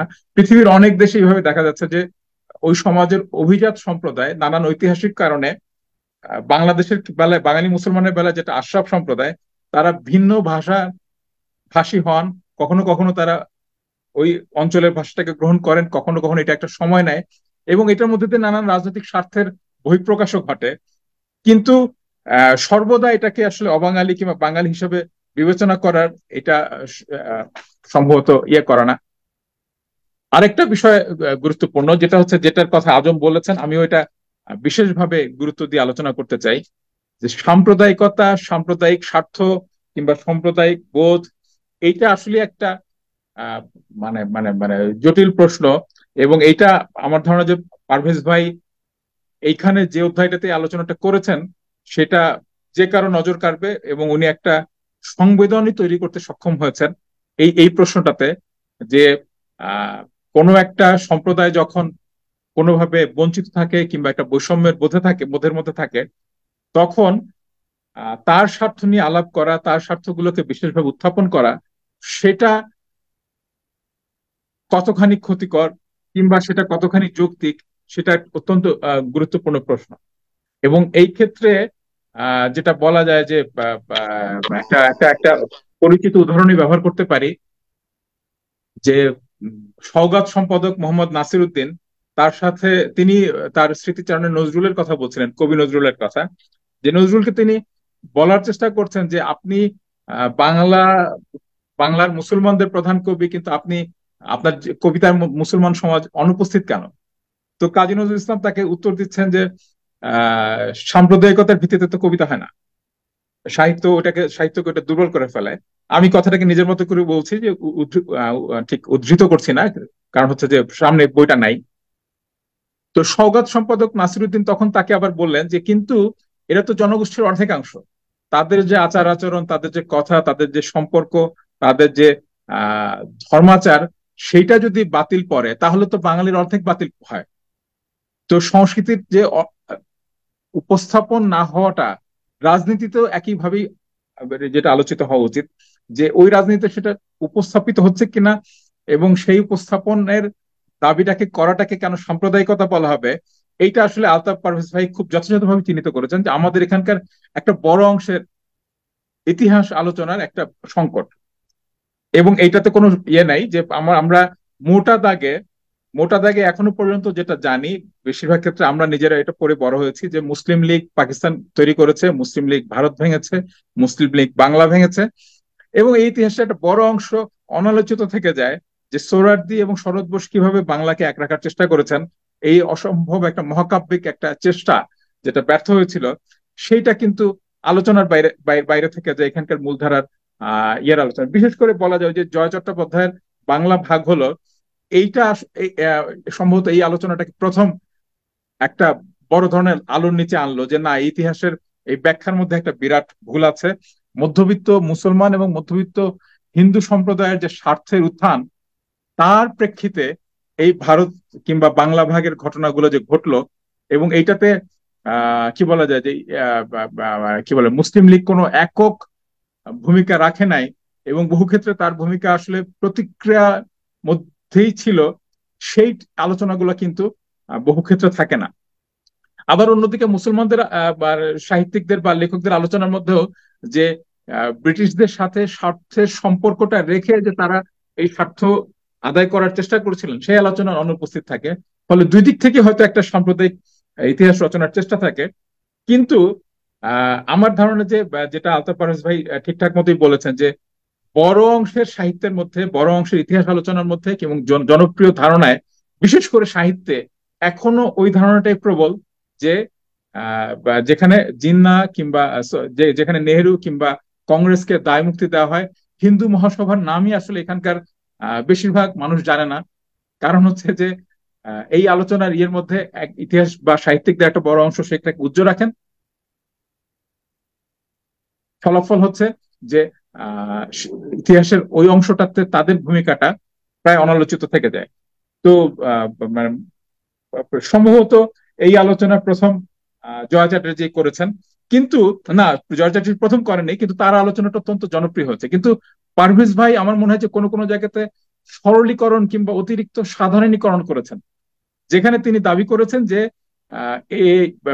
ওনার কথা মতো আসলে প্রায় সকল সাহিত্যেই কিংবা প্রায় সকল ইতিহাস গ্রন্থই সেটা করেছে, এবং এটা উনি বারবার এই জিনিসটা বলেছেন। সেই কথাটা আমার ধারণা যে তর্কযোগ্য। আমি অন্তত কয়েকটা উদাহরণ দেখাতে পারবো, যে এই জয় চ্যাটার্জির এই খুব আলোচিত এবং বিখ্যাত বইটার আগেও অন্তত কয়েকটা বইয়ে, বিশেষ করে বলা যায় বদরুদ্দীন ওমরের দুইটা বইয়ের কথা, ভারতীয় জাতীয় আন্দোলন এবং আরেকটা বই যেটা বঙ্গভঙ্গ ও সাম্প্রদায়িক রাজনীতি। বঙ্গভঙ্গ ও সাম্প্রদায়িক রাজনীতি বইটা অত্যন্ত গুরুত্বপূর্ণ এই আলোচনায়, যে উনি বদরুদ্দীন ওমর এটা দেখিয়েছেন যে 1905 সালের বঙ্গভঙ্গ এটার পেছনে মুসলমান নতুন তৈরি হওয়া মধ্যবিত্তের একটা স্বার্থের সম্পর্ক ছিল, কিন্তু 47 সালের বাংলা ভাগের পেছনে যে হিন্দু মধ্যবিত্ত স্বার্থেই একটা প্রবল ভূমিকা রেখেছিল, সেটা কিন্তু বদরুদ্দীন ওমর বহু আগে তার ওই বঙ্গভঙ্গ সাম্প্রদায়িক রাজনীতি বইটাতে আলোচনা করেছেন। এই বইটাতে আলতাফ পারভেজের বইটাতে আলতাফ পারভেজ ভাই যদিও ভূমিকাতে এই বইটার সম্পাদনাটা প্রশংসা করেছেন অনেক, আমি আসলে এই প্রশংসাটা করতে পারছি না, এবং এটাতে আসলে অন্তত এক জায়গাতে একটা গ্রন্থপঞ্জি থাকা উচিত ছিল, সেটা ভালো হতো। এমনকি এখানে যে নির্ঘণ্ট আছে সেগুলোর মধ্যে অনেকগুলো ত্রুটি আছে, যেমন মাঝখান থেকে হয়তো এই শেষ আলোচনায় চলে যাচ্ছে, যেটা আসলে খুঁটিনাটি আলোচনা। ধরেন সোহরাওয়ার্দীর চীন নীতি, চীন ধরে কেউ যদি খুঁজতে চান নির্ঘণ্ট থেকে আমি চীনের কোন পাতায় আছে, নির্ঘণ্টে চীন শব্দটা নাই।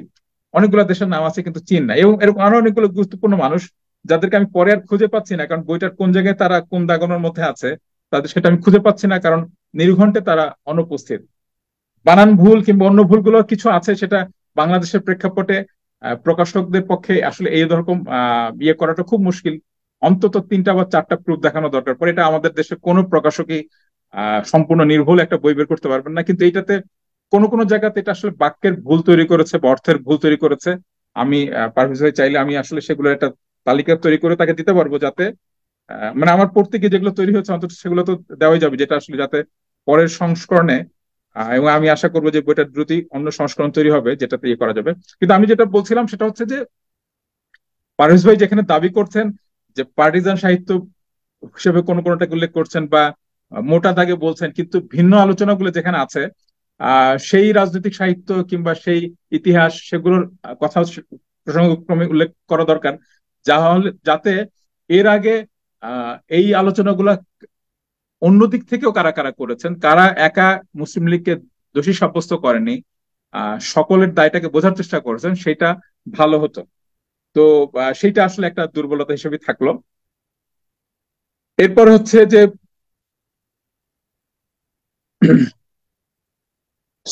সোহরাওয়ার্দীর সময়টাতে যেটা হচ্ছে যে মানে এই বইটাতে আমরা প্রধান যে দুইটা চরিত্রকে আমি যেটা পাই বাংলার রাজনীতিতে, একজন হচ্ছেন সোহরাওয়ার্দী, একজন হচ্ছেন আবুল কাশেম ফজলুল হক। আরেকজন লোক তিনি সঙ্গত কারণেই পাকিস্তানের মানে সৃষ্টির আন্দোলনটাতে উজ্জ্বল থেকেছেন, তিনি হচ্ছেন মৌলানা ভাসানী। কারণটা আমরা যদি খেয়াল করি, যে এটা পারভেজ ভাই খুব ভালো করে দেখিয়েছেন, যে সোহরাওয়ার্দীর রাজনৈতিক ভিত্তিটা ছিল পশ্চিমবঙ্গে কলকাতা কেন্দ্রিক, অন্যদিকে ফজলুল হকের রাজনৈতিক ভিত্তিটা ছিল সাধারণ কৃষক জনগোষ্ঠী, মফস্বলের মধ্যবিত্ত জনগোষ্ঠী কৃষক তারা। ভাসানীর কৃষক ভিত্তিটা ছিল একদম আপামর কৃষক বলতে আমরা যাদেরকে বুঝি, একদম বর্গা চাষী কিংবা ভূমিহীন কৃষকরা। তাহলে এই কৃষকরা রাজনৈতিক কোনো বড় শক্তি হয়ে উঠতে পারেন নাই 47 সালের আগে।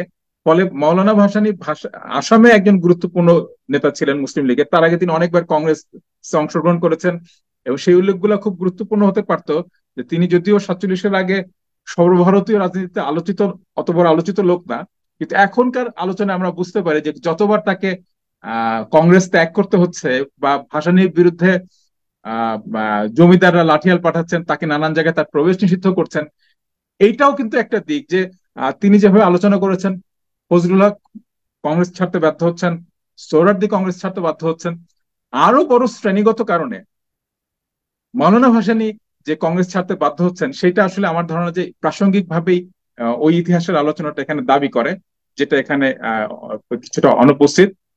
এবং পাকিস্তান তৈরির পরে আমরা যেটা দেখব, 47 সালে বলা যায় যে সোহরাওয়ার্দী কলকাতা শহরে যে অবিস্মরণীয় ভূমিকা রেখেছেন গান্ধীর সাথে, সেটা পারভেজ ভাই যেভাবে আলোচনা করেছেন, এটা ব্যক্তিগতভাবে বলবো যে আমাকে আবেগ আক্রান্ত করেছে। এটা একটা বলা যায় যে সোহরাওয়ার্দীর মানবিক চেহারাটার সবচেয়ে অসাধারণ অসাধারণ চিত্রণ ওই জায়গাটাতে আমরা দেখব।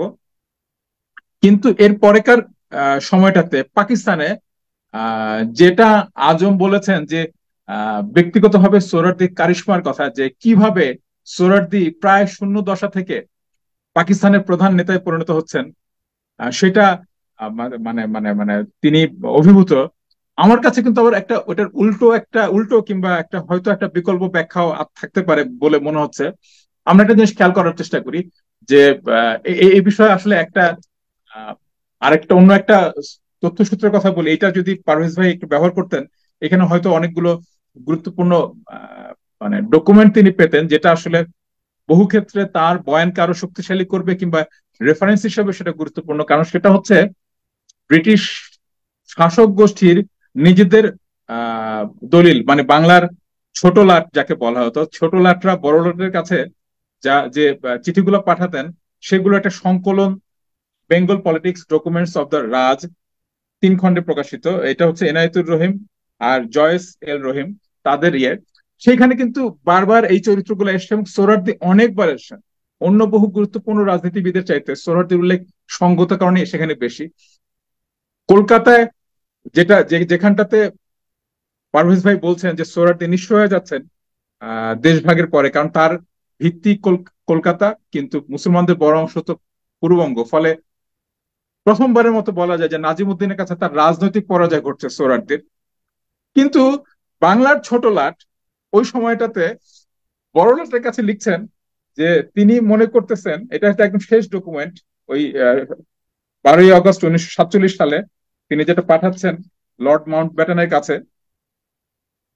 সেইখানে তিনি বলছেন যে তিনি মনে করেন না, মানে যেহেতু অনেকেই মনে করতো সেই কারণে বলতেছেন যে তিনি মনে করেন না যে সোহরাওয়ার্দী হৃদয় ভেঙে যাচ্ছে, কারণ সোহরাওয়ার্দীর আসলে রাজনৈতিক ভিত্তি সকল অর্থে হচ্ছে কলকাতা, মানে কলকাতা সোহরাওয়ার্দী কলকাতার এবং কলকাতা সোহরাওয়ার্দীর, এটা তিনি করতেছেন।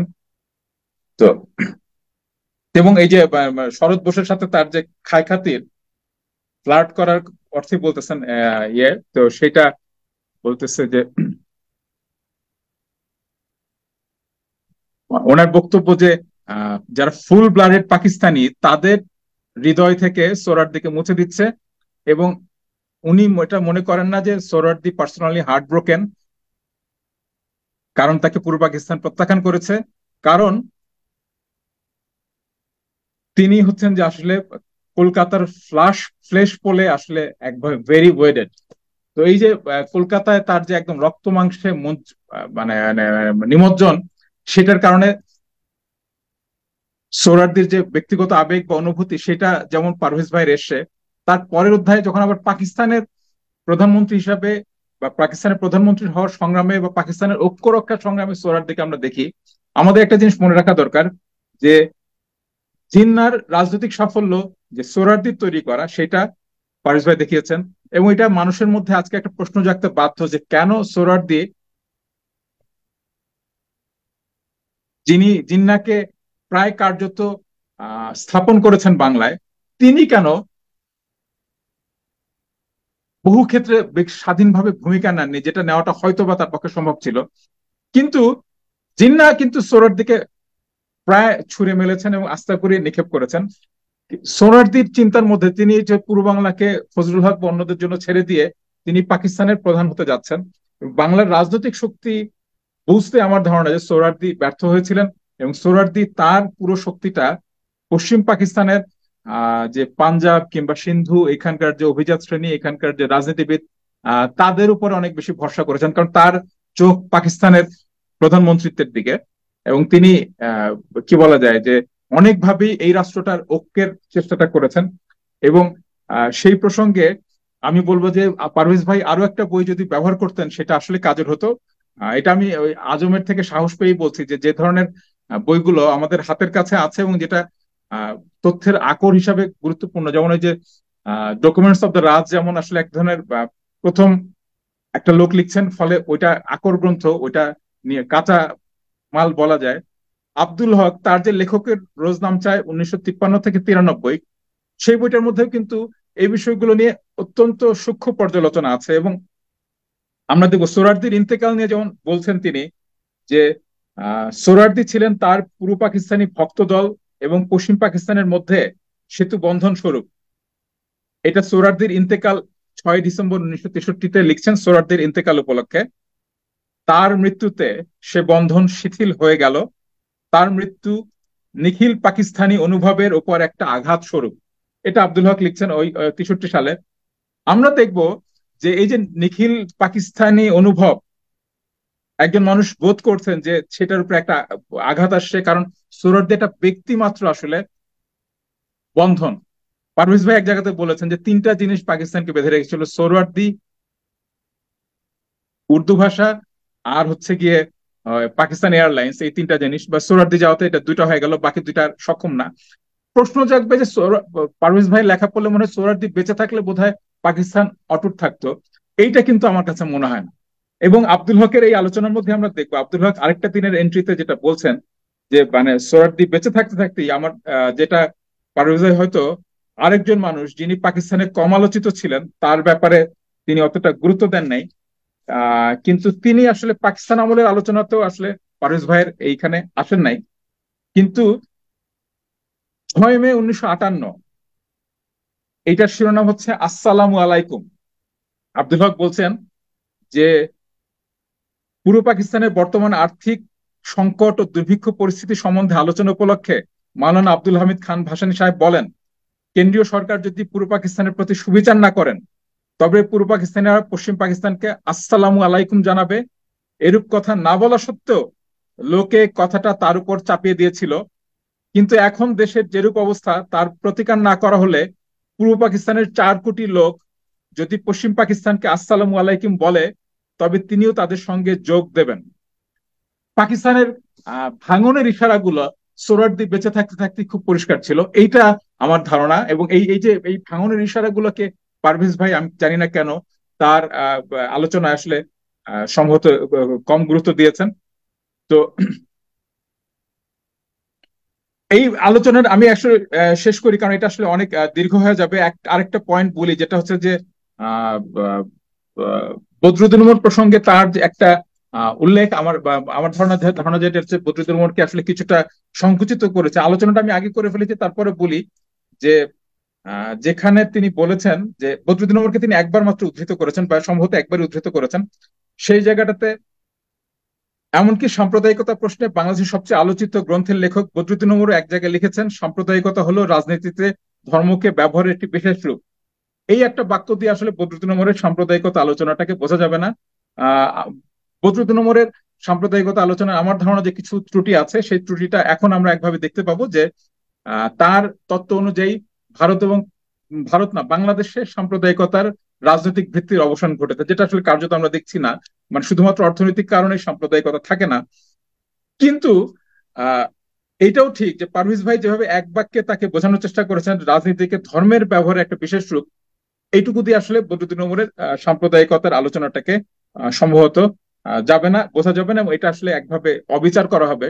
বরং আমাদের এখানে সাম্প্রদায়িকতার উত্থান বিস্তার, এটার সাথে কিভাবে মধ্যবিত্তের উত্থান এবং বিস্তার সম্পর্কিত ছিল, রাজনৈতিক স্বার্থগুলো সম্পর্কিত ছিল, সেইটাকে তিনি দেখিয়েছেন। এবং বদরুদ্দুল উমরই সম্ভবত প্রথম লোক, আমি জানি না এর আগে কেউ করেছিলেন কিনা, সেটা হচ্ছে যে মৌলবাদের সাথে যে সাম্প্রদায়িকতার একটা তফাৎ আছে, এবং ভারতের ইতিহাসে যেটা জমিয়তে উলেমায়ে হিন্দ, তারা যে আসলে একটা সাম্প্রদায়িক দল ছিল না, বরং মুসলিম লীগ যার সাথে ধর্মের সম্পর্ক ছিল অত্যন্ত কম, তারাই ছিল একটা সাম্প্রদায়িক দল।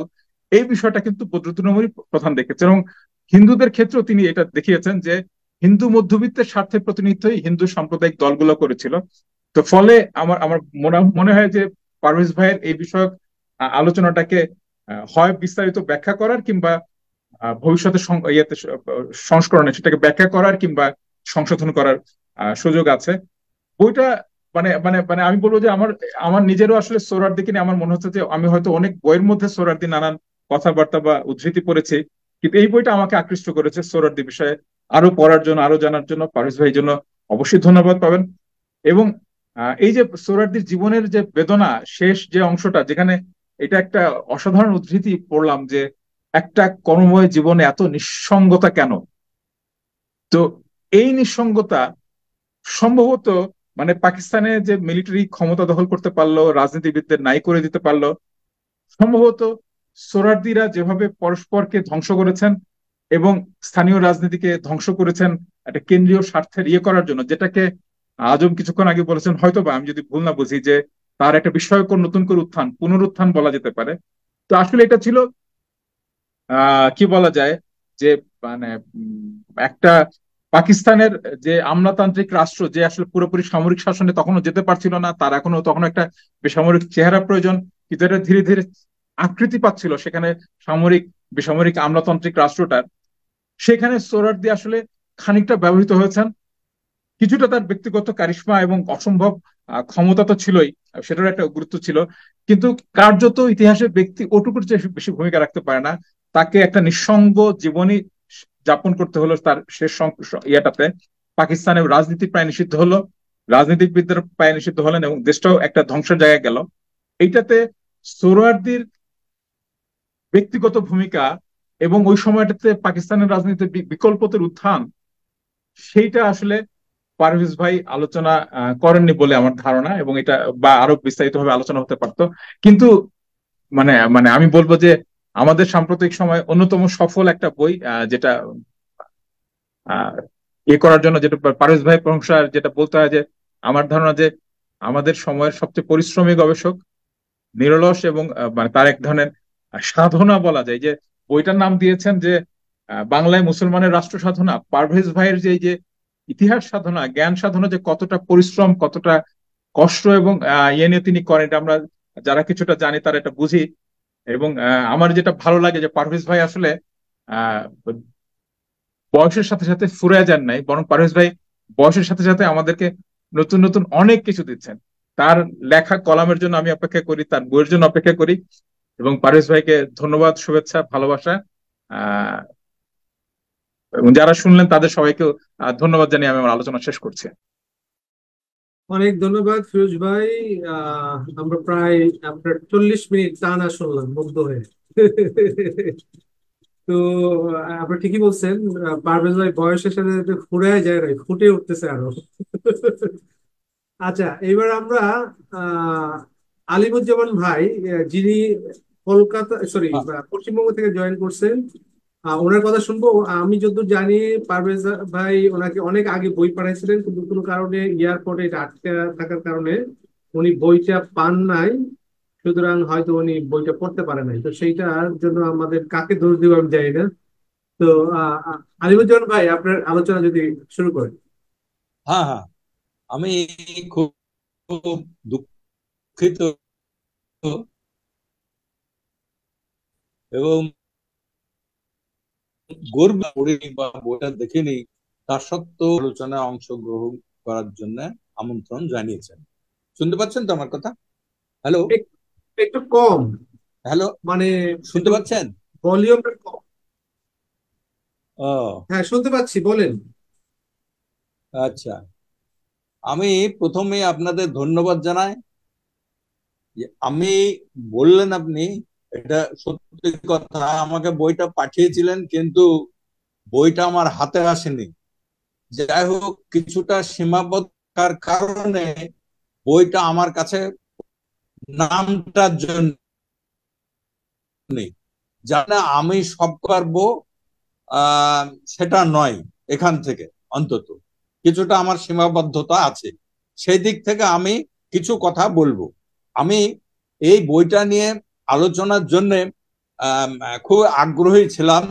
আমি বইটা যদি পেতাম তাহলে পড়ে আহ আমি বলতে পারতাম তার কোথায় ত্রুটি বিচ্যুতি বা কোথায় ভালো লেগেছে এগুলো বলতে পারতাম। কিন্তু দুজন খুবই বিচক্ষণ মানুষ, পণ্ডিত মানুষ, প্রাজ্ঞ মানুষ, তাদের যে আমি আলোচনা শুনলাম, আমি যথেষ্ট সমৃদ্ধ হয়েছি এবং কিছু কিছু জায়গা সম্পর্কে আমার মনে হয়েছে।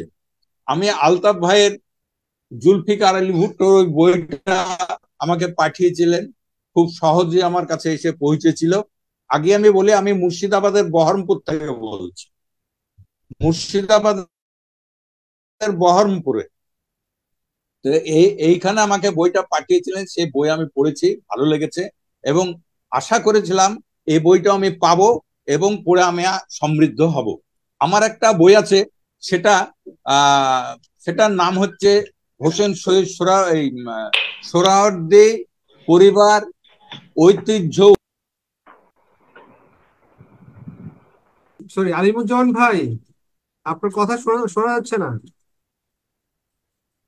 মিউট হয়ে গেছে সম্ভবত। আচ্ছা, এবারে শুনতে পাচ্ছেন? হ্যাঁ, হ্যাঁ, শুনতে পাচ্ছি। শুনতে পাচ্ছেন? জি, জি, জি।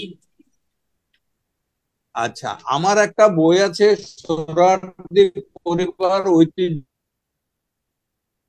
উত্তরাধিকার, দেখে যাচ্ছে সে বই। আহ যাই হোক, তা আমি সোহরাওয়ার্দীর ব্যাপারে এখানে লেখালেখি একটু করি এবং তার সম্পর্কে আমার কিছু এবং তার সম্পর্কে আমার চর্চা আমি অব্যাহত রেখেছি। তো সেই দৃষ্টিকোণ থেকে কয়েকটা আমি কথা বলতে চাই। অবাঙালির কথা উঠেছে, শুনতে পাচ্ছেন তো? জি, জি, জি, জি, শুনতে পাচ্ছি, বলেন। হ্যালো, জি, আলিমুজ্জামান ভাই, শুনতে পাচ্ছি, বলেন। সোহরাওয়ার্দী সম্পর্কে, আচ্ছা, সোহরাওয়ার্দী অবাঙালি কথা, আমি সেইটা আগের আমার দুজন বক্তা বলেছেন সম্ভবত। তো অবাঙালি ব্যাপারে আমার সোহরাওয়ার্দী, হোসেন শহীদ সোহরাওয়ার্দী অবাঙালি ছিলেন বলে আমি মনে করি না। অন্তত সেই সময় উর্দু ভাষায় কথা অনেকেই বলতেন, এমনকি বেগম রোকেয়ার বাড়িতেও চলতো। অভিজাত শ্রেণীর যেসব মুসলমান ফ্যামিলি ছিলেন, তাদের বাড়িতে উর্দু ভাষায় চলতো। এটা সোহরাওয়ার্দী উর্দু ভাষায় কথা বলতেন বলে অবাঙালি তা আমি মনে করি না। এবং তিনি বক্তব্য রাখতেন, উর্দুতে রাখতেন, তাহলেও তাকে আমি মনে করি না যে অবাঙালি। যেমন পাকিস্তানের প্রেসিডেন্ট ইস্কান্দার মির্জা, তাকে বাঙালি বলা হচ্ছে। তো তাদের ফ্যামিলি, হ্যাঁ, তো সেই রকম ভাবে যাই হোক, সে বাঙালি অবাঙালির প্রশ্নতে আসছি না। 42 বছরের রাজনীতি হোসেন শহীদ সোহরাওয়ার্দী, কলকাতায় 30 বছর মতন, এবং পাকিস্তানের রাজনীতি তিনি প্রায় 12 বছর মতন ছিলেন। এবং 1921 সালে ব্যবস্থা হোক যে তার সদস্য প্রথম নির্বাচিত হয়েছিলেন, এবং তিনি মুসলিম লীগে, কিন্তু যে মুসলিম লীগের 1906 সালে জন্ম, সে মুসলিম লীগের রাজনীতিতে কিন্তু তিনি 1936 সালে ঢুকেছিলেন। এবং সে মুসলিম লীগ বাংলায়, অবিভক্ত বাংলায় তিনি প্রতিষ্ঠা করেছিলেন বলা যেতে পারে। এবং বাংলার শেষ প্রিমিয়ার, অবিভক্ত বাংলা প্রিমিয়ারও ছিলেন হোসেন শহীদ সোহরাওয়ার্দী। তার সম্পর্কে আমরা বিস্মৃত, এবং আলতাফ পারভেজ ভাইকে ধন্যবাদ, একজন উপমহাদেশের বিস্মৃত রাজনীতিবিদকে তিনি একটা বইয়ের মধ্যে তুলে ধরেছেন তার সম্পর্কে। এটা নিয়ে আমি ব্যক্তিগতভাবে গর্ব অনুভব করেছি, যেহেতু সোহরাওয়ার্দী পরিবার বা হোসেন শহীদ সোহরাওয়ার্দী বিষয়ে আমি একটু চর্চা করি। এই জন্যেই বইটা ব্যাপারে আমার একটা আবেগ অনুভূতি ছিল, সেটা সঞ্চিত আপাতত, পরে সংগ্রহ।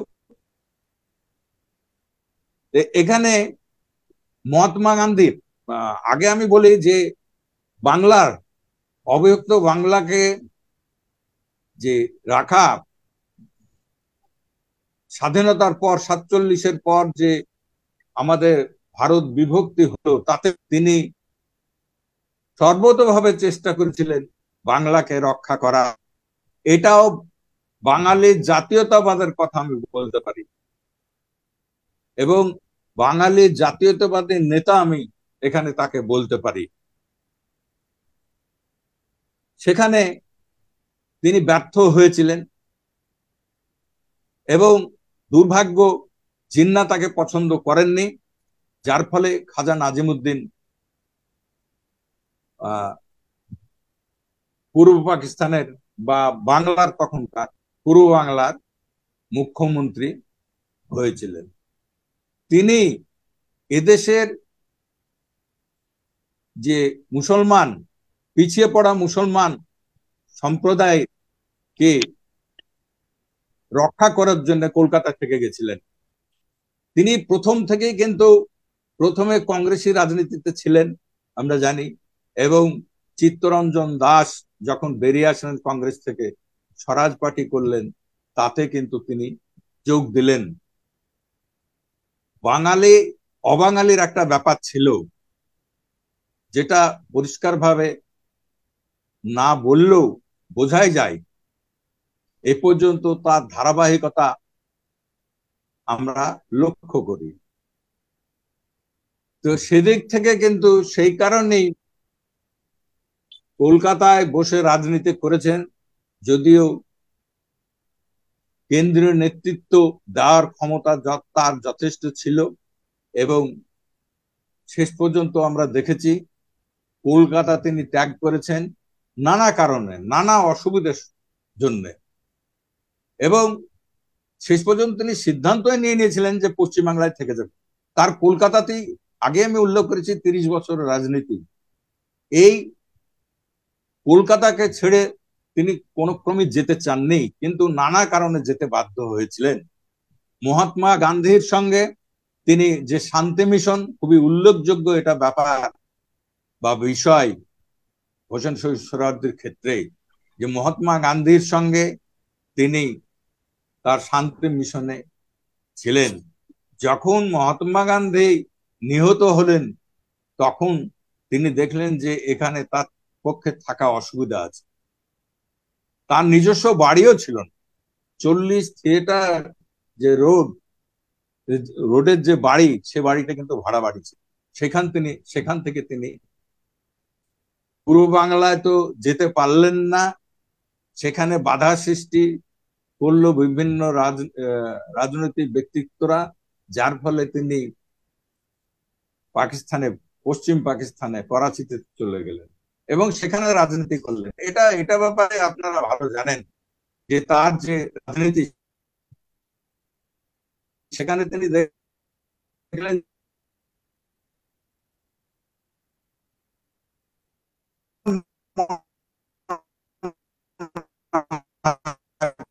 আলিমুজ্জামান ভাইয়ের কথা কি আপনারা শুনতে পাচ্ছেন? না, পাচ্ছি না।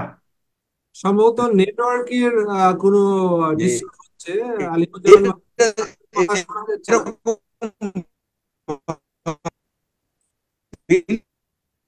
এরকম আপনার কথা শোনা যাচ্ছে না।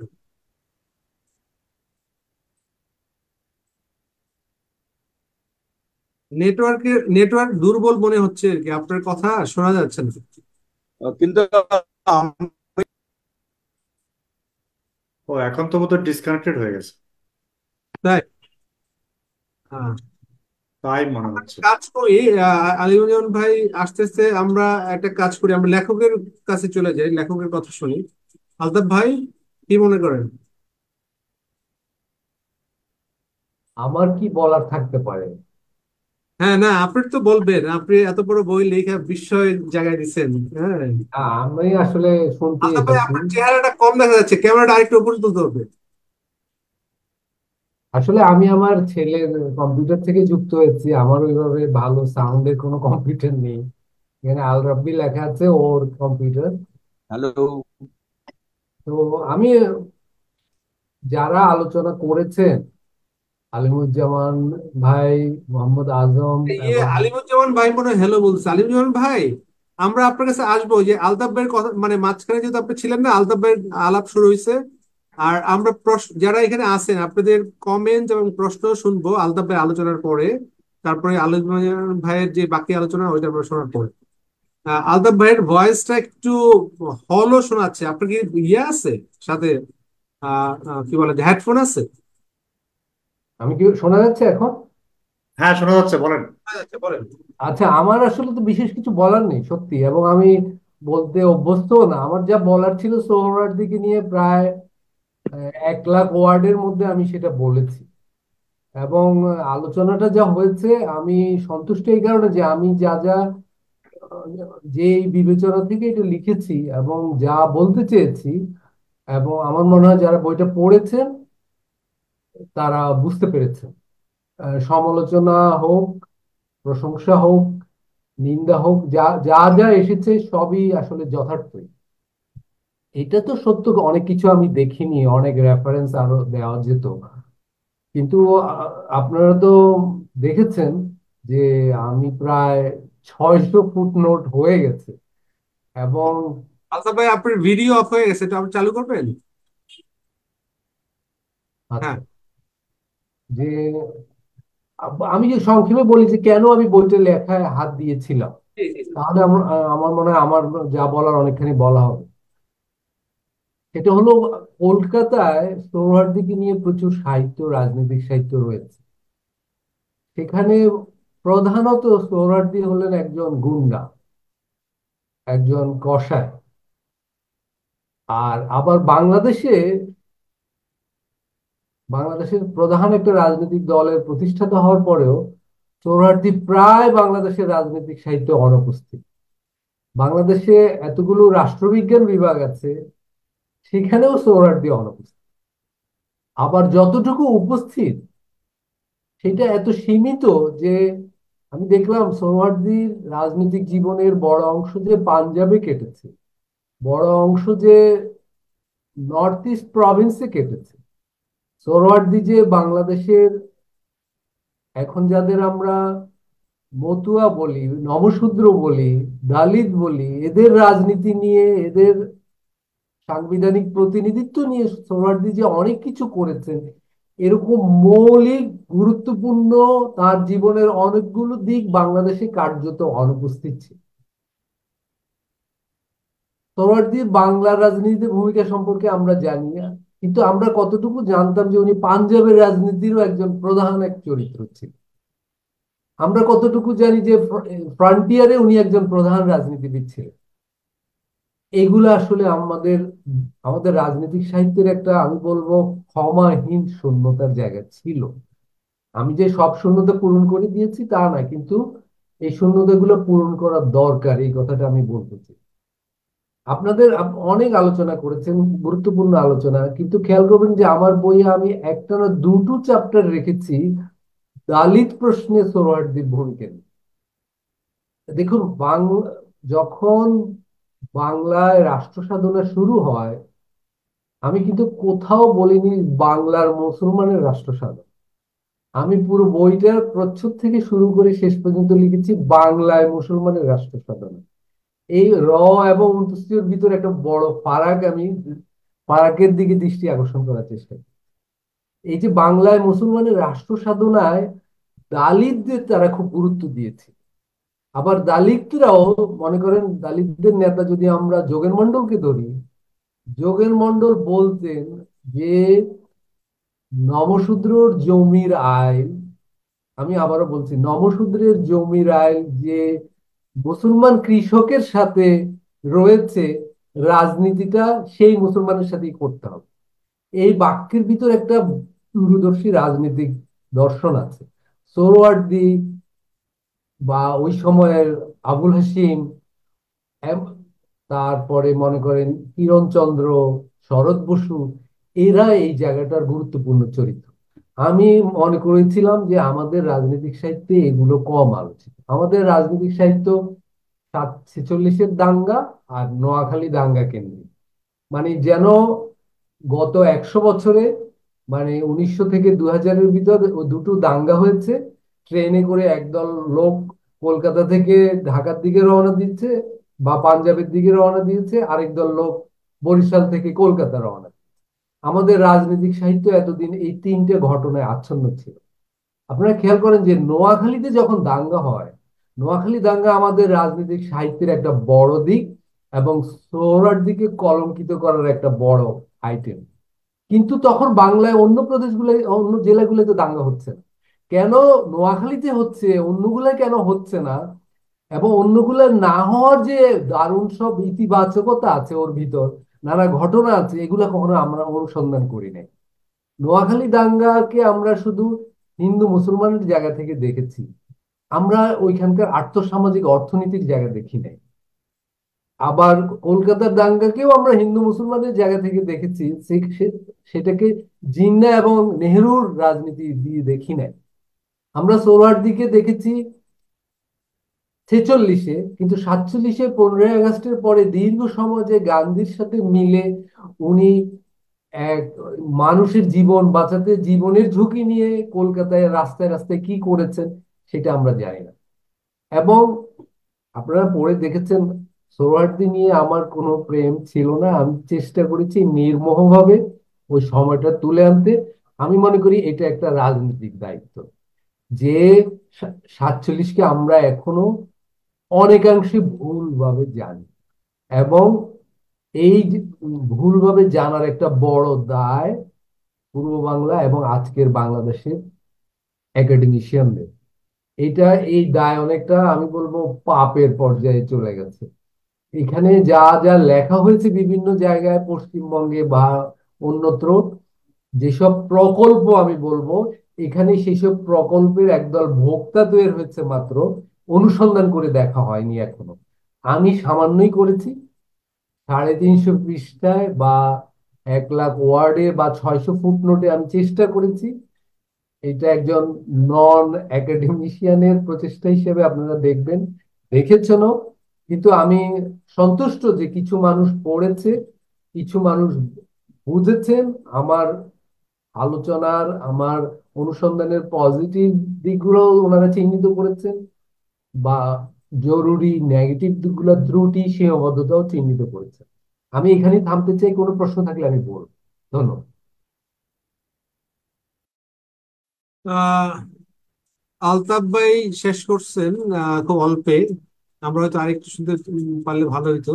আলিমুজ্জামান ভাই, আপনার কথা শেষ ছিল, আপনি একটু যদি শেষ করেন। আলিমুজ্জামান ভাই আছেন? তারপরে আমরা প্রশ্নোত্তর পর্বে যাবো বা মন্তব্য পর্বে যাবো। না, আলিমুজ্জামান ভাইকে দেখতে পাচ্ছি না। আচ্ছা, তাইলে আমরা আলিমুজ্জামান ভাই যখন আসবে তখন আমরা ওনার কাছে শুনবো। এর মধ্যে অনেকেই এখানে আছেন, আমি দেখতেছি যে এখন 16 জন আছেন, প্রায় 21 জন ছিলেন মাঝখানে, বা বাইরে যারা প্রোফাইলে, আমার প্রোফাইলেও দেখতেছেন। আহ আপনাদের যদি কোনো প্রশ্ন থাকে বা মন্তব্য থাকে, আপনারা মন্তব্য করতে পারেন এইখানে। আমার ফেসবুক পেজে একটা মন্তব্য আসছে, সেটা হচ্ছে, আমি একটু পড়ি। আলতাফ ভাইয়ের কাছে জানতে চাই, দিনলিপি ও আমার শিল্পী জীবনের কথা বলতে আব্বাস উদ্দিন আহমেদ বলেছেন, দেশভাগ হওয়ার বেশ কয়েক মাস আগে থাকতেই কোচবিহারের মহারাজা বাংলার তদানীন্তন প্রধানমন্ত্রী সোহরাওয়ার্দীর কাছে একবার নয়, আমি জানি তিনবার গিয়ে তার অভিমত চেয়েছিলেন ভারত বা পাকিস্তানে যোগ দেবেন কিনা সে সম্বন্ধে। তিনি বলেছিলেন, আমার রাজের 3 দিকেই পাকিস্তান, আপনার কি মত? এক্ষেত্রে সোহরাওয়ার্দীর ভূমিকা কি ছিল?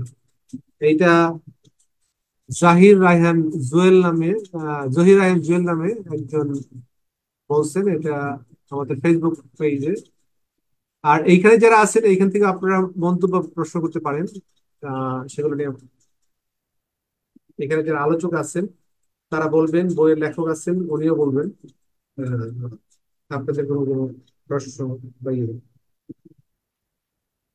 পারভেজ ভাই কি প্রশ্নটা বুঝতে পেরেছেন? আমি প্রশ্নটা বুঝতে পারিনি আসলে, কিন্তু প্রশ্নটা না বুঝে আমি একটা জিনিস শুধু বলি। এই যে আমার এই যে প্রোফাইল থেকে লাইভ হচ্ছে, তো ওইখানে প্রশ্নটা আছে, আমি হ্যাঁ, কিন্তু প্রশ্নটা অস্পষ্ট, আমি বুঝতে পারিনি আসলে। তবে আমি একটা জিনিস বলি যে বাংলা ভাগ প্রশ্নে আমাদের এখানে একটা ধারণা আছে যে সোহরাওয়ার্দী এটার বাংলা ভাগ ঠেকাতে চেয়েছেন, বাংলাকে ঐক্যবদ্ধ রাখতে চেয়েছেন। এই কথাটার ভিতর সত্যতা আছে, আবার পুরো সত্যতা নেইও। যদি বাংলা ভাগ ঠেকাতে চেয়েছেন এমন চরিত্র আমরা খুঁজি, এই ক্ষেত্রে সবচেয়ে প্রশ্নহীন ভূমিকা রেখেছেন আবুল হাসিম এবং শরৎ বসু এবং অনেকাংশে কিরণ শঙ্কর। সোহরাওয়ার্দীর ভূমিকা এখানে আসলে বিভিন্ন সময় বিভিন্ন ধরনের ছিল। সোহরাওয়ার্দী এক পর্যায়ে এসে বাংলা ভাগ ঠেকাতে চেয়েছেন, কিন্তু শেষ পর্যন্ত জিন্না যখন বলল যে, মানে জিন্না যখন বাংলাকে ভাগ করতে চেয়েছেন, তখন সোহরাওয়ার্দী কিন্তু তাতে সমর্থন দিয়ে এসেছিলেন দিল্লিতে। ফলে সোহরাওয়ার্দীর ভূমিকাটা ওইভাবেই দেখা উচিত। ইতিহাসের কয়েকটা পর্যায়ে সোহরাওয়ার্দী কয়েক রকমের ভূমিকা রেখেছে, কিন্তু আবুল হাসিম, শরৎ বসু, ওনাদের ভূমিকায় কোনো দোদুল্যমানতা ছিল না। ওনারা দুজন প্রথম থেকে শেষ পর্যন্ত বাংলা ভাগ ঠেকাতে চেয়েছিলেন। মানে ঐতিহাসিক সত্য হিসেবে আমি এগুলো বলে রাখছি। ঠিক কোন প্রেক্ষাপটে কে কি ভূমিকা রেখেছেন সেটাও গুরুত্বপূর্ণ, কিন্তু প্রেক্ষাপট নিয়ে আমি বইয়ে আলাপ করেছি, এখানে আর আমি সেটা বলছি। ধন্যবাদ। ওকে, তারপরে আর কারো কোনো মন্তব্য বা প্রশ্ন?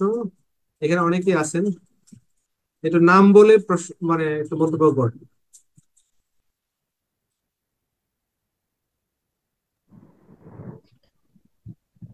আমি কাদের জাহান। আহ আসলে আপনাদের মেয়ে যথাযথ সময় ঢুকতে করে নাই, ইন করতে পারি নাই, যার ফলে আজম ভাইয়ের আলোচনা একেবারেই শুনিনি।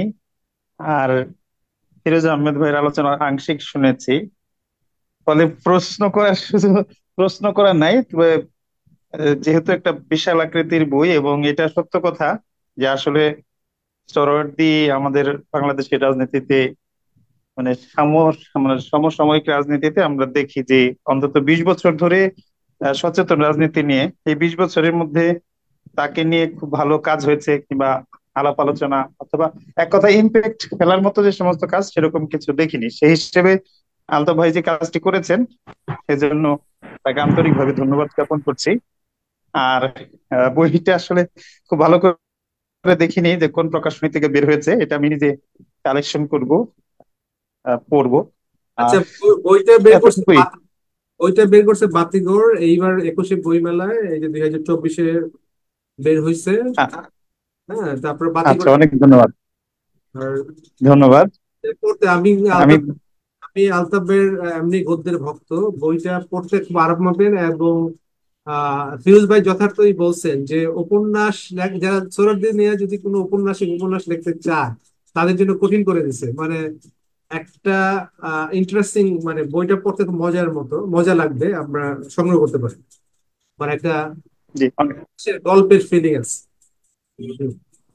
লেখার অনেক ধন্যবাদ, অনেক ধন্যবাদ। আর তেমন কিছু না, তবে বদরুদ্দিন উমর সম্পর্কে ফিরোজ ভাই একটা কথা বললেন, আমি জানি না আসলে উনি যেহেতু বললেন যে পুরো বইটা পড়েছেন, সেখানে এক লাইনের উদ্ধৃতি দিয়ে আলতাফ ভাই শেষ করেছেন। যদি এরকমই হয় তাহলে সেই ক্ষেত্রে আমার মানে খুব সম্প্রতি আমি বদরুদ্দিন উমরের সাম্প্রদায়িকতার উপরে যে বইটা আছে এটা পড়ছি, এবং মনে হয়েছে যে গুরুত্বপূর্ণ একটি কথা, যে আমাদের বাংলা ভাগ বা ভারতবর্ষের যে বিভাজন, সেখানে দ্বিজাতিত্বের কথা বলি, কিন্তু আসলে মূল ফ্যাক্টরটা ছিল যে আহ, মধ্যবিত্তের সুবিধা।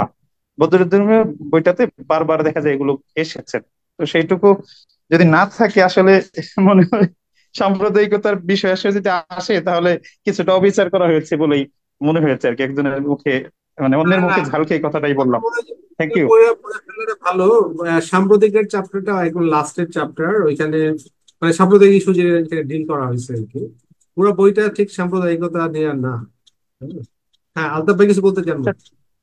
আহ, এই যে সাম্প্রদায়িকতার প্রশ্নটা আমার কাছে এত গুরুত্ববহ ছিল যে বইতে কিছুটা অপ্রাসঙ্গিক হলেও আমি একটা চ্যাপ্টারই ডেভেলপ করেছি এটা নিয়ে। এবং সাম্প্রদায়িকতাকে আমাদের রাজনৈতিক সাহিত্যে যেভাবে দেখা হয়, দেখা হয়েছে, কিছুটা আমি এটা ভিন্ন মত পোষণ করেছি। এবং 47 বা তারও আগে গত 1 শতাব্দীতে বাংলায়, অবিভক্ত বাংলায় হিন্দু মুসলমানের সম্পর্ককে আমরা যেভাবে দেখেছি, এটা খুব ভাষা ভাষা ভাবে দেখেছি, যেটাকে আসলে ওইটাও আমরা একটা সাম্প্রদায়িক চোখ দিয়ে দেখেছি, কখনো পলিটিক্যাল ইকোনমির জায়গা থেকে আমরা দেখি নাই। আমি মনে করেছি যে বাংলার গত 100 বছরের বা 200 বছরের বা পিছনের ইতিহাসটাকে আমরা পলিটিক্যাল ইকোনমির জায়গা থেকে দেখিনি। এইটাই আমি বলতেছি যে যখনই আমি পলিটিক্যাল ইকোনমির জায়গা থেকে দেখব, ছুত অচ্ছুতের জায়গা থেকে দেখব, তখনই আমি বুঝবো যে সাম্প্রদায়িকতা প্রশ্নে আমাদের যে ব্যাখ্যাগুলো, সেগুলো একটা শহুরে কুলীন নাজুক ব্যাখ্যা। এবং এইটাকে আমি এত গুরুত্ব দিয়েছি যে ওই বইয়ে সোহরাওয়ার্দীর জীবনী বইটা, কিন্তু সেখানে আমি একটা বিভাগ, একটা অধ্যায় আলাপ করেছি। কিন্তু এটা যদি বলেন যে অমুকের একটা উদ্ধৃতি কেন, আমি বলবো খুব প্রাসঙ্গিক ভাবে যে যতজনের যত উদ্ধৃতি সবই প্রাসঙ্গিক ভাবে এসেছে। এইটুকু আমার দিক থেকে বলার। আলতাফ ভাই, আমার একটা ধন্যবাদ। প্রশ্ন আছে আপনার কাছে। এই বইটা পড়তে পড়তে আমি দেখতেছিলাম, যেহেতু মুসলিম লীগ এবং প্রজা পার্টি এবং অনেকগুলো আলোচনা ওই সময় আসছে, মানে একটা 1920 সালের ওই সময় থেকে যেহেতু শুরু করছেন, তো কংগ্রেসের যে রাজনীতি তার সাপেক্ষে আপনি কেন এই বইয়ে ধরেন মুসলিম লীগ বা অন্যান্য আলোচনাগুলি আহ, মানে দেখতে চান না? আপনি এক জায়গায় বলছেন যে আমি মুসলিম লীগ এবং কংগ্রেসের সাপেক্ষে দেখতে চাই না, বা এরকম একটা ইঙ্গিত, মানে একটা বাক্য সম্ভবত আছে। এটা কেন একটু ব্যাখ্যা করবেন কি? কারণ মানে সর্বভারতীয় রাজনীতির যে গতিপথ, হ্যাঁ, সেইটার বাস্তবতা যদি আপনি লেখক আকারে এখানে না রাখেন পাশাপাশি, তাহলে যেই বাস্তবতায় সোহরাওয়ার্দীকে নির্মাণ করতেছেন মুসলিম লীগ এবং অন্যান্যদের সাথে, তাহলে এটা ব্যাপারটা একটু অস্পষ্ট থাকে কিনা? একটা হলো, আমি আসলে প্রথম থেকে চেষ্টা করেছি আমার আলোচনার ফোকাসটা সোহরাওয়ার্দীর উপর কেন্দ্রীভূত করতে। এটা আমার একটা সচেতন সীমাবদ্ধতা বলতে পারেন, কিন্তু সচেতন প্রয়াস ছিল। এবং বাংলায় সীমাবদ্ধ থাকে। বাংলার রাজনীতির প্রেক্ষিতে যখনই প্রয়োজন হয়েছে আমি জিন্নাহকে নিয়ে আলাপ করেছি, ইস্পাহানিকে নিয়ে আলাপ করেছি। মানে আমার প্রথম লক্ষ্য ছিল সোহরাওয়ার্দী, দ্বিতীয় লক্ষ্য ছিল মুসলিম লীগ, তৃতীয় লক্ষ্য ছিল মুসলিম লীগের বাইরের মুসলমানরা, এবং বা এরপরে ধরেন এখানকার দালিতরা। আমি এই একটা কাঠামোগত ভাবে সীমানা চিহ্নিত করে রেখেছিলাম। কিছু কিছু জায়গায় অবশ্যই মুসলিম লীগের ভূমিকা এসেছে এবং প্রাসঙ্গিকভাবে কংগ্রেসের ভূমিকা এসেছে। একটা জায়গায় কোনো একজন আলোচক বলেছে যে কংগ্রেস ব্রিটিশ বিরোধী যতটা আপোষহীন ভূমিকা রেখেছে মুসলিম লীগ সেটা রাখিনি আমি বলতে চেয়েছি। এরকম আমি কোন এটা আলোচক আজম বলেছেন ভাই আমার বলছে, এখন এটা আজম ভাই বলছে, হ্যাঁ, সরি। এটা আজম ভাই বলছে প্রথমে। হ্যাঁ, কিন্তু হ্যাঁ, এটা আমি মনে করি যে তথ্য সেটাই বলে যে মুসলিম লীগ খুব ন্যায্য কারণেই দেখেছে এক পর্যায়ে যে তারা কংগ্রেসের মতো ব্রিটিশ বিরোধী ভূমিকা রাখলে তাদের রাষ্ট্র সাধনা ক্ষতিগ্রস্ত হবে, তাদের রাজনৈতিক লক্ষ্য অর্জনে তারা ব্যর্থ হবে। ফলে মুসলিম লীগ ওই ধরনের ভূমিকাই রেখেছিল। এটা ভুল রেখেছিল না শুদ্ধ রেখেছিল আজকের জায়গা থেকে আমরা বুঝতে পারবো না। তখনকার আর্থসামাজিক অবস্থায় মুসলমানরা ওই কৌশল নিয়েছিল। কিন্তু এটা তথ্য হিসাবে আমি মনে করি ঠিক, আমি যথার্থই বলেছি। কিন্তু এটা সঠিক করেছে না ব্যাঠিক করেছে সেটা অন্য আলাপ হতে পারে। আর আমি এটা আবারও স্বীকার করছি যে আমার আলোচনার পরিসর সোহরাওয়ার্দীকে এবং মুসলিম লীগ বা মুসলমানদের কর্ম তৎপরতা কেন্দ্রিক ছিল, এটা আমি সচেতন ভাবে রেখেছি। আচ্ছা, সোহান ভাই, সোহানুজ্জামান সম্ভবত ওই সময় কিছু বলতে চাচ্ছেন। আপনারা একটু মানে যে হাত তুলেন বা আওয়াজ দেন, তাহলে আমি বুঝতে পারবো কে কথা বলতে চান। আমি আলতাফ ভাইকে বলতে চাচ্ছিলাম যে শহরের দিকে মানে তার রাজনৈতিক জীবনকে কি তাহলে দুই ভাগ দিয়ে ভাগ করে দেখবো, মানে ধরেন ওই যে 47-এর আগ থেকে শুরু করে 50 পর্যন্ত তিনি এক ধরনের মোটামুটি বলা যায় যে সাম্প্রদায়িক রাজনীতি বা ইসলামিস্ট রাজনীতি বা পাকিস্তানবাদী রাজনীতির সাথে সম্পৃক্ত ছিলেন। আর তারপরে যখন আহ, বলা যায় যে পূর্ব পাকিস্তান বা এই অংশে যখন ভাগাভাগি হয়ে গেল, মানে মুসলিম লীগের ক্ষমতার ব্যাপারটায় ভাগাভাগি হলো, তখন কি তিনি সেকুলার পলিটিক্যাল ওই ব্যাপারটায় চলে আসতে পারছেন? মানে ওইটাই কি কারণ ছিল? মানে ব্যাপারটা কি ওইরকম? আমি বোধহয় শুরুতে একটু বলেছিলাম ইঙ্গিতে আর যে আর আরেকটা প্রশ্ন ছিল যে রাজনৈতিক ব্যাপারটা যতটা না সামষ্টিক, তার চেয়ে কি ব্যক্তিগত নানা বিষয় গুরুত্বপূর্ণ হয় কিনা? সোহরাওয়ার্দীর দিকে এই যে 47 দিয়ে বা 71 দিয়ে যখন আমরা দেখি, এই আমরা তখনই আসলে একজন সোহরাওয়ার্দীকে মিস করি। এটাই আমি আমার পুরো লেখায় একটা নীরব কথা হলো এটা। সেটা হলো সোহরাওয়ার্দী একজন খুবই কালারফুল পার্সন, খুবই বর্ণিল একজন রাজনীতিবিদ। এবং এখানে আলোচকরাও এগুলা খুব একটা বলেননি কারণ অল্প সময়। কিন্তু আমার বইয়ে আমি তো বিস্তারিত বলেছি যে সোহরাওয়ার্দীর সাথে সুলতান আমাদের চিত্রকর, তার যে সম্পর্ক, সুলতান নামটিও যে সোহরাওয়ার্দী পরিবারের দেয়া, বা পাকিস্তানের বড় একজন চিত্রকর সাদিকিনকে বিশ্বের কাছে পরিচয় করিয়ে দেওয়ার ক্ষেত্রে সোহরাওয়ার্দীর যে ভূমিকা, এই মানে এরকম সোহরাওয়ার্দীর সাথে ফয়েজ আহমেদ ফয়েজের যে সম্পর্ক, ফয়েজ তার সারা জীবনে একটা মাত্র কাসিদা লিখেছেন, সেটা হলো সোহরাওয়ার্দীকে। খুবই ছোট ঘটনা, কিন্তু আবার সাহিত্যের বিবেচনায় উপমহাদেশের দক্ষিণ এশিয়ার সংস্কৃতির জায়গা থেকে এটা খুব বড় ঘটনা আমি মনে করি। এরকম মানে সোহরাওয়ার্দীর বর্ণিলতা আমাদের বাংলাদেশের রাজনৈতিক সাহিত্য মিস করে গেছে। ফলে সোহরাওয়ার্দীকে আমরা সবসময়, আমি আগেই বলেছি, আমরা দেখেছি 46-এর দাঙ্গা দিয়ে বা নোয়াখালীর দাঙ্গা দিয়ে এবং বাংলা ভাগ দিয়ে। কিন্তু সোহরাওয়ার্দী আসলে রাজনীতিবিদ হিসেবে আরো অনেকগুলো গুরুত্বপূর্ণ বৈশিষ্ট্যের ধারক। সাংস্কৃতিক ব্যক্তিত্ব হিসেবেও ওনাকে তো আমরা আজ পর্যন্ত রিডই করতে পারিনি আমি বলবো।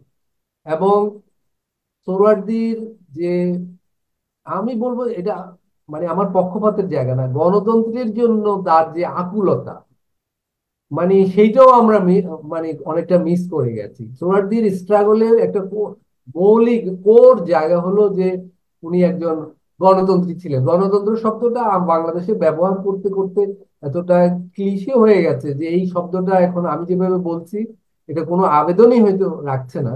কিন্তু সোহরাওয়ার্দী সবসময়ই এই জায়গাটার উপর জোর দিয়েছে যে বাংলায় একটা গণতন্ত্রের চর্চা থাকবে, বিভিন্ন জাতি বিভিন্ন শ্রেণী এখানে গণতন্ত্রের চর্চা হবে এবং গণতন্ত্রই এই দেশটাকে টিকিয়ে রাখতে পারে। পাকিস্তান যে ভেঙে যাবে উনি সে 7-8 বছর আগেই মানে অনুমান করে গিয়েছিলেন। ওনার এরকম মুক্তিও আছে যে এদেশ তো টিকবে না এইভাবে হলে, এবং তাই হয়েছে।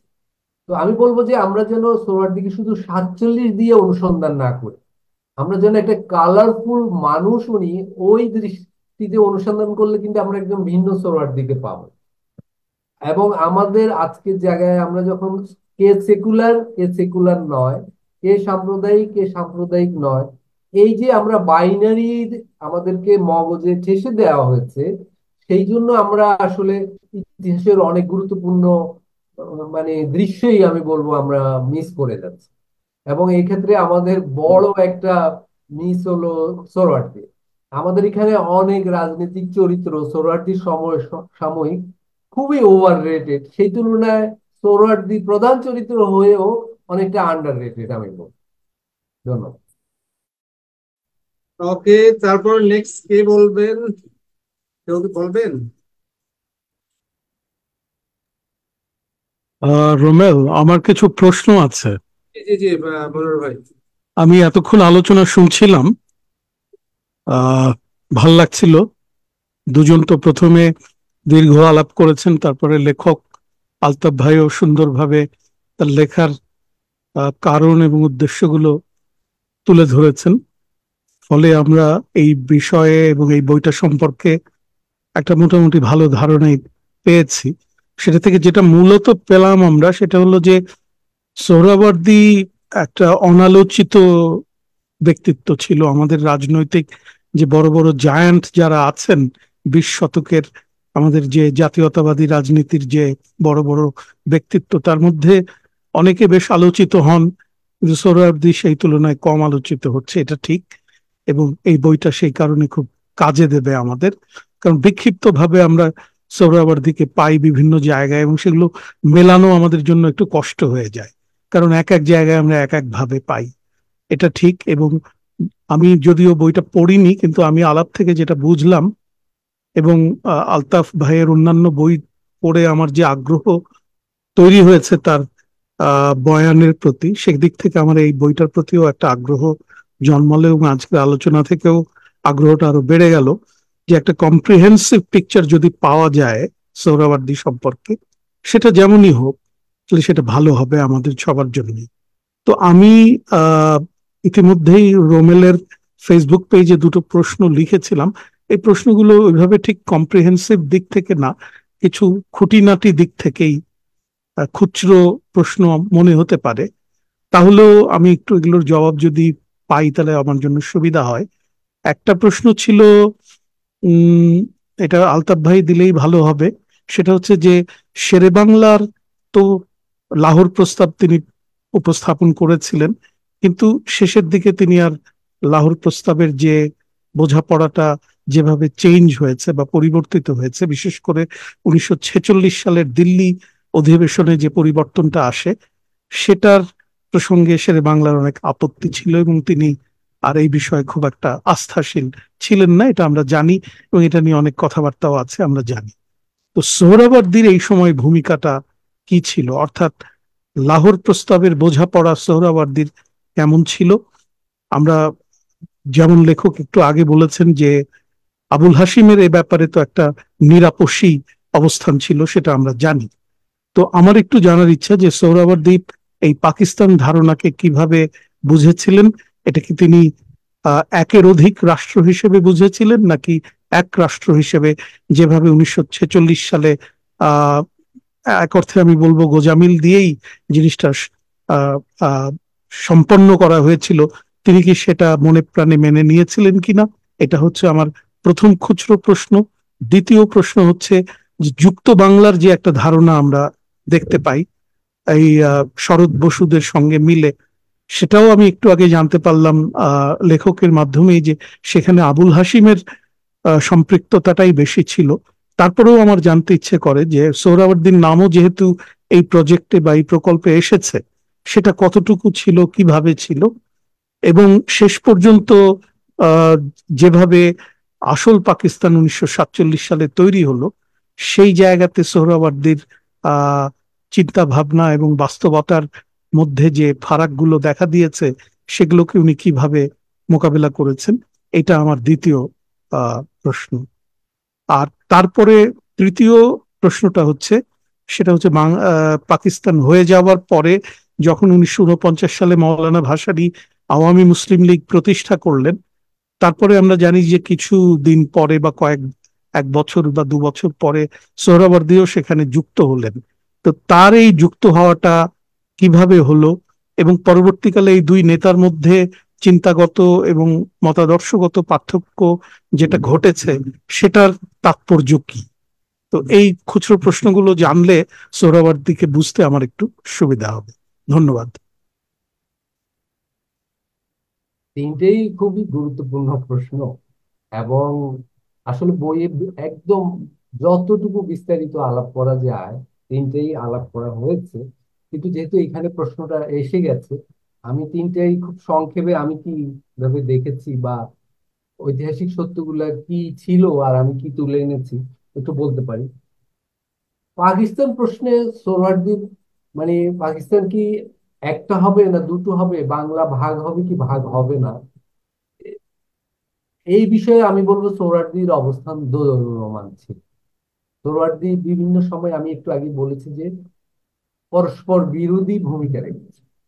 দিল্লি কলকাতায় যে উনি বাংলাকে এক রাখার কথা বলে দিল্লিতে যে উনি জিন্নার ডাকে সাড়া দিয়ে কিন্তু বাংলা ভাগ হবে এই অবস্থানে নিয়ে এসেছিলেন। এক পাকিস্তানের কথাই বলে এসেছিলেন যে পাকিস্তানে পূর্ব বাংলাও যুক্ত হবে, মানে পুরো বাংলাই যুক্ত হবে।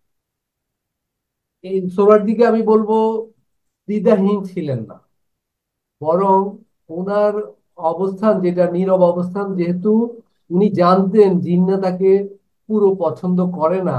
বাংলার জিন্নার মূল লোক হলেন নাজিমুদ্দিন এবং ইস্পাহানি।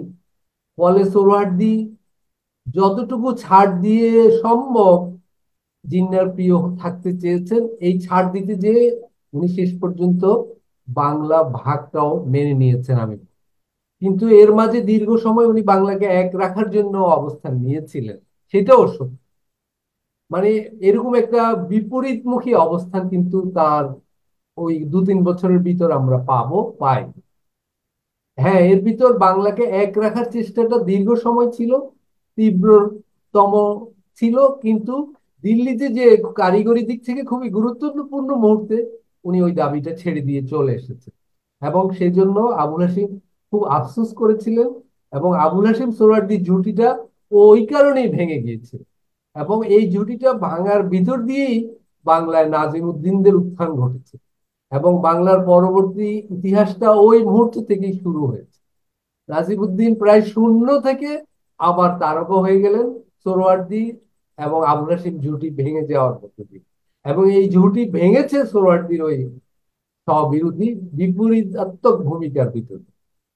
আমি আর বাড়াচ্ছি না। দ্বিতীয় প্রশ্ন ছিল যে পাকিস্তান সৃষ্টি হওয়ার পর সোহরাওয়ার্দীর কি হলো। পাকিস্তান সৃষ্টি হওয়ার ভিতর দিয়ে সোহরাওয়ার্দী প্রায় শূন্য হয়ে গেলেন আমি বলবো। এবং পুরো পাকিস্তান পাকিস্তান আন্দোলন মুসলিম লীগ প্রায় সোহরাওয়ার্দীকে ছুঁড়ে ফেলে দিল।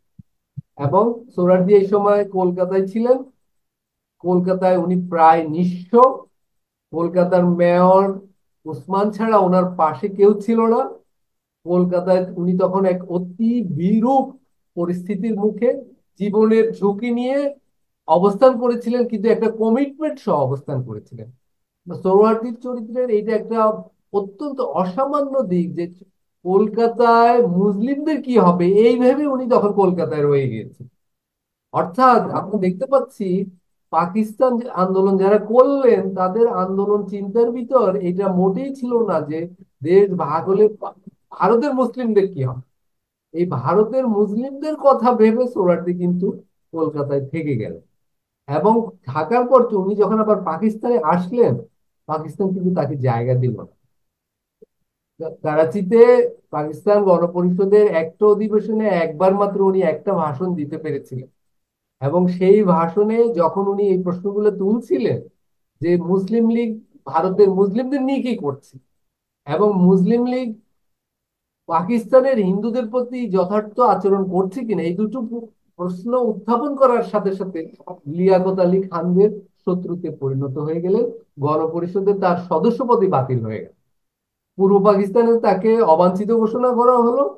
মানে এরকম চরম বিরূপ পরিস্থিতিতে আবার কলকাতায় উনি প্রায় অবাঞ্ছিত হয়ে গেলেন, তার বিরুদ্ধে কয়েক লাখ টাকার করের একটা বোঝা চাপিয়ে দেওয়া হলো, অর্থাৎ উনি যাতে কলকাতা ছেড়ে চলে যান। মানে দুই দিক থেকে উভয় বাংলায় উনি প্রায় নিঃস্ব হয়ে, কোণঠাসা হয়ে, আবার উনি ওনার রাজনৈতিক ভাগ্য গড়ার চ্যালেঞ্জ নিয়ে করাচিতে পথ- থাকলেন, কিন্তু করাচিতেও টিকতে পারলেন না। আইনজীবী হিসাবেও ওনাকে সনদপত্র নিতে দেওয়া হলো না, উনি পাঞ্জাবে গেলেন। তো এই হলো পাকিস্তানে ওনার অবস্থা। তৃতীয় প্রশ্ন ছিল ভাসানী এবং সোহরাওয়ার্দীর প্রশ্ন, যে আওয়ামী লীগ গঠনে আবার সোহরাওয়ার্দী কি ভূমিকা রাখলেন, সেখানে ভাসানী কিভাবে আসলো। আমার মনে হয় এগুলো আমরা জানি। সোহরাওয়ার্দী যে কোনো মূল্যে আবার বাংলার রাজনীতিতে, পাকিস্তানের রাজনীতিতে জায়গা করতে মরিয়া হয়ে চেষ্টা করছিলেন। ওইদিকে ভাসানীও আসাম থেকে বিতাড়িত হয়ে, আমি বলবো, বাংলার রাজনীতিতে জায়গা করার চেষ্টা করছিলেন। এবং তৃতীয় ঘটনা হলো পাকিস্তানের শাসকরা এমন ভূমিকা নিচ্ছিল যে বাংলার রাজনীতিতে একটা মুসলিম লীগ বিরোধী মনস্তত্ত্ব গড়ে উঠছিল। এই তিন এক জায়গায় এসে একটা ম্যাচ করে এবং সেখানে আওয়ামী মুসলিম লীগের জন্ম হয়। ভাসানী এবং সোহরাওয়ার্দীর একটা অ্যালায়েন্স তৈরি হয়, কিন্তু এই অসখী সম্পর্ক বেশি দিন টিকেনি। এবং ইন্টারেস্টিং হলো এইটা টিকেনি অভ্যন্তরীণ কোনো ইস্যুতে নয়, বিদেশ নীতি নিয়ে। যুক্তরাষ্ট্র তখন পাকিস্তানে খুবই প্রভাবশালী ভূমিকা ছিল। যুক্তরাষ্ট্রকে নিয়ে দৃষ্টিভঙ্গি কি হবে, এটাই ছিল তখন ভাসানী সোহরাওয়ার্দীর বিভেদের একটা বড় জায়গা। কাকমারি সম্মেলনের পরে সেই বিভেদ পুরোপুরি মানে দৃশ্যে চলে আসে, প্রকাশ হয়ে পড়ে, এবং ভাসানী সোহরাওয়ার্দীর বিভেদ তৈরি হয়। এগুলো আমরা অনেকটা জানি। আমি এখানে থামছি। ওকে আলতাফ ভাই, আহ আহ কারো প্রশ্ন, আর কোনো জিজ্ঞাসা আছে? আজম ভাই কিছু বলবেন, বা ফিরোজ ভাই? আজম ভাইকে আমি একটা প্রশ্ন করতে চাই, খুবই ছোট এবং সংক্ষেপেই উত্তর দেওয়া যাবে। বলেন। যদিও আজম ভাই সাহিত্যে পড়ান, কিন্তু ওনার একটা মাল্টি ডিসিপ্লিনারি বক্তৃতা, সক্রিয়তা ইত্যাদি আছে। আমার একটা জানার বিষয় যে বিশ্ববিদ্যালয় কেন্দ্রিক একাডেমিশিয়ানদের মধ্যে সোহরাওয়ার্দী এবং বাংলার তখনকার মুসলমানের রাষ্ট্র সাধনা বা অন্য যেই শিরোনামই দেয়া হোক, এই প্রসঙ্গগুলো নিয়ে এত কম আলোচনা কেন?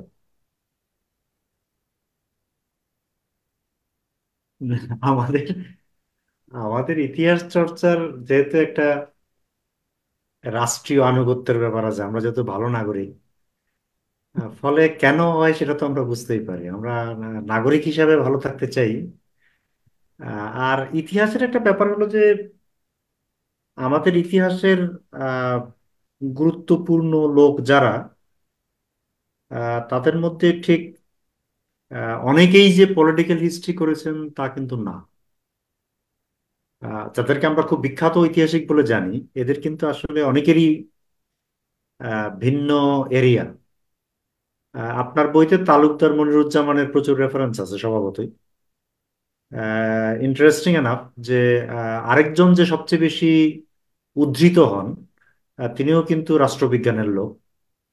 আহ, তিনি হলেন, হারুনুর রশিদ। হ্যাঁ, হারুনুর রশিদ। এই বই উদ্ধৃতি আছে। হারুন রশিদের বই তো খুবই ভালো এবং খুবই উদ্ধৃত হয়। আহ, আমার ধারণা সোহরাওয়ার্দীর ব্যাপারটা আসলে বেঙ্গলি ন্যাশনালিস্টিক একটা অ্যাটিটিউডের কারণে আমাদের এখানে ইতিহাস পাঠ যতভাবে নিয়ন্ত্রিত হয়েছে, ক্ষতিগ্রস্ত হয়েছে, যতভাবে ফ্র্যাগমেন্টেড হয়েছে, আংশিকতার লক্ষণ প্রাপ্ত হয়েছে। তার তার একটা আর কি, সোহরাওয়ার্দীর পাঠ হলো তার একটা ফল। এটা বেঙ্গলি ন্যাশনালিজমের খুবই সংকীর্ণ যে আহ, আওতা, পরিধি এবং ব্যাখ্যা বিশ্লেষণ, যেটা খুবই কলকাতা ডমিনেটেড, যেটা খুবই সর্বভারতীয় পলিটিক্যাল যে লিটারেচার সেটা ডমিনেটেড। আমি আগেও বলেছি যে আমাদের এখানে এই কথাটা আসলে ভাবা উচিত যে আমরা কিভাবে আসলে একটা বড়, একদম খুবই আক্ষরিক অর্থে এবং খুব সদর্থেই অত্যন্ত পাওয়ারফুল ইন্ডিয়ান একাডেমিয়ার সঙ্গে আমাদেরকে আসলে সংখ্যালঘু হিসেবে ফাইট করতে হয়। এগুলো বোধহয় প্রধান কারণ আর কি, মনে হয়। ফিরোজ ভাই। ধন্যবাদ। না মানে আমার আমার মনে হয় যে আর খুব বেশি আলোচনা করার কিছু নাই, এবং আলতাফ ভাইকে আবারও ধন্যবাদ জানাই যে উনি লেখক হিসেবেও অত্যন্ত সুন্দর একটা আলোচনা করছেন, সংযমী একটা আলোচনা করছেন, এবং আহ, বরং তার কথা শুনলে আরো ভালো লাগতো, এবং বরং প্রশ্নোত্তর গুলোর কারণে আলতাফ ভাইয়ের কথা আরো কিছু দূর শোনা গেছে। এই জন্য প্রশ্ন যারা করেছেন তাদেরকেও ধন্যবাদ জানাই। তো আমার আসলে আর তেমন কিছু যুক্ত করার নেই। কিছু এখন হঠাৎ মনে পড়ছে যে আরো অনেকগুলো পয়েন্ট বাদ করেছে, কিন্তু আমি এত লম্বা সময় নিতে বলেন বলেন আর এই বলেন। অত্যাচার করা ঠিক হবে না। বরং চেষ্টা করব যে এটা যদি সুযোগ হয় ভবিষ্যতে কখনো রিভিউ করব বইটাকে লিখে। তো আলতাফ ভাইকে আবারও শ্রদ্ধা এবং ভালোবাসা জানিয়ে বিদায় নেই। আচ্ছা, যদি অন্য কারো কোনো প্রশ্ন না থাকে তাহলে কি আমরা শেষ করব? আর কারো কোনো বলার হ্যাঁ, আছে? 12টা বেজে গেছে, ফলে আমরা শেষ করি। হ্যাঁ, আজকে 12টা আমরা বেজে প্রায় 2 ঘন্টা। যথাসময়ে প্রায় শুরু করেছিলাম, হ্যাঁ, হ্যাঁ। শেষ তাহলে করাই আমরা ভালো। শেষ করি। মনে হচ্ছে কারো প্রশ্ন নাই। আবার দেখা হবে 15 মানে আবার পরের বইয়ে। সেইটা হয়তো আমাদের 15 দিন পরে হবে, বৃহস্পতিবার রাত 10টায়। সেই বইয়ের আলোচনায় আপনাদের সবাইকে দাওয়াত। ভালো থাকবেন।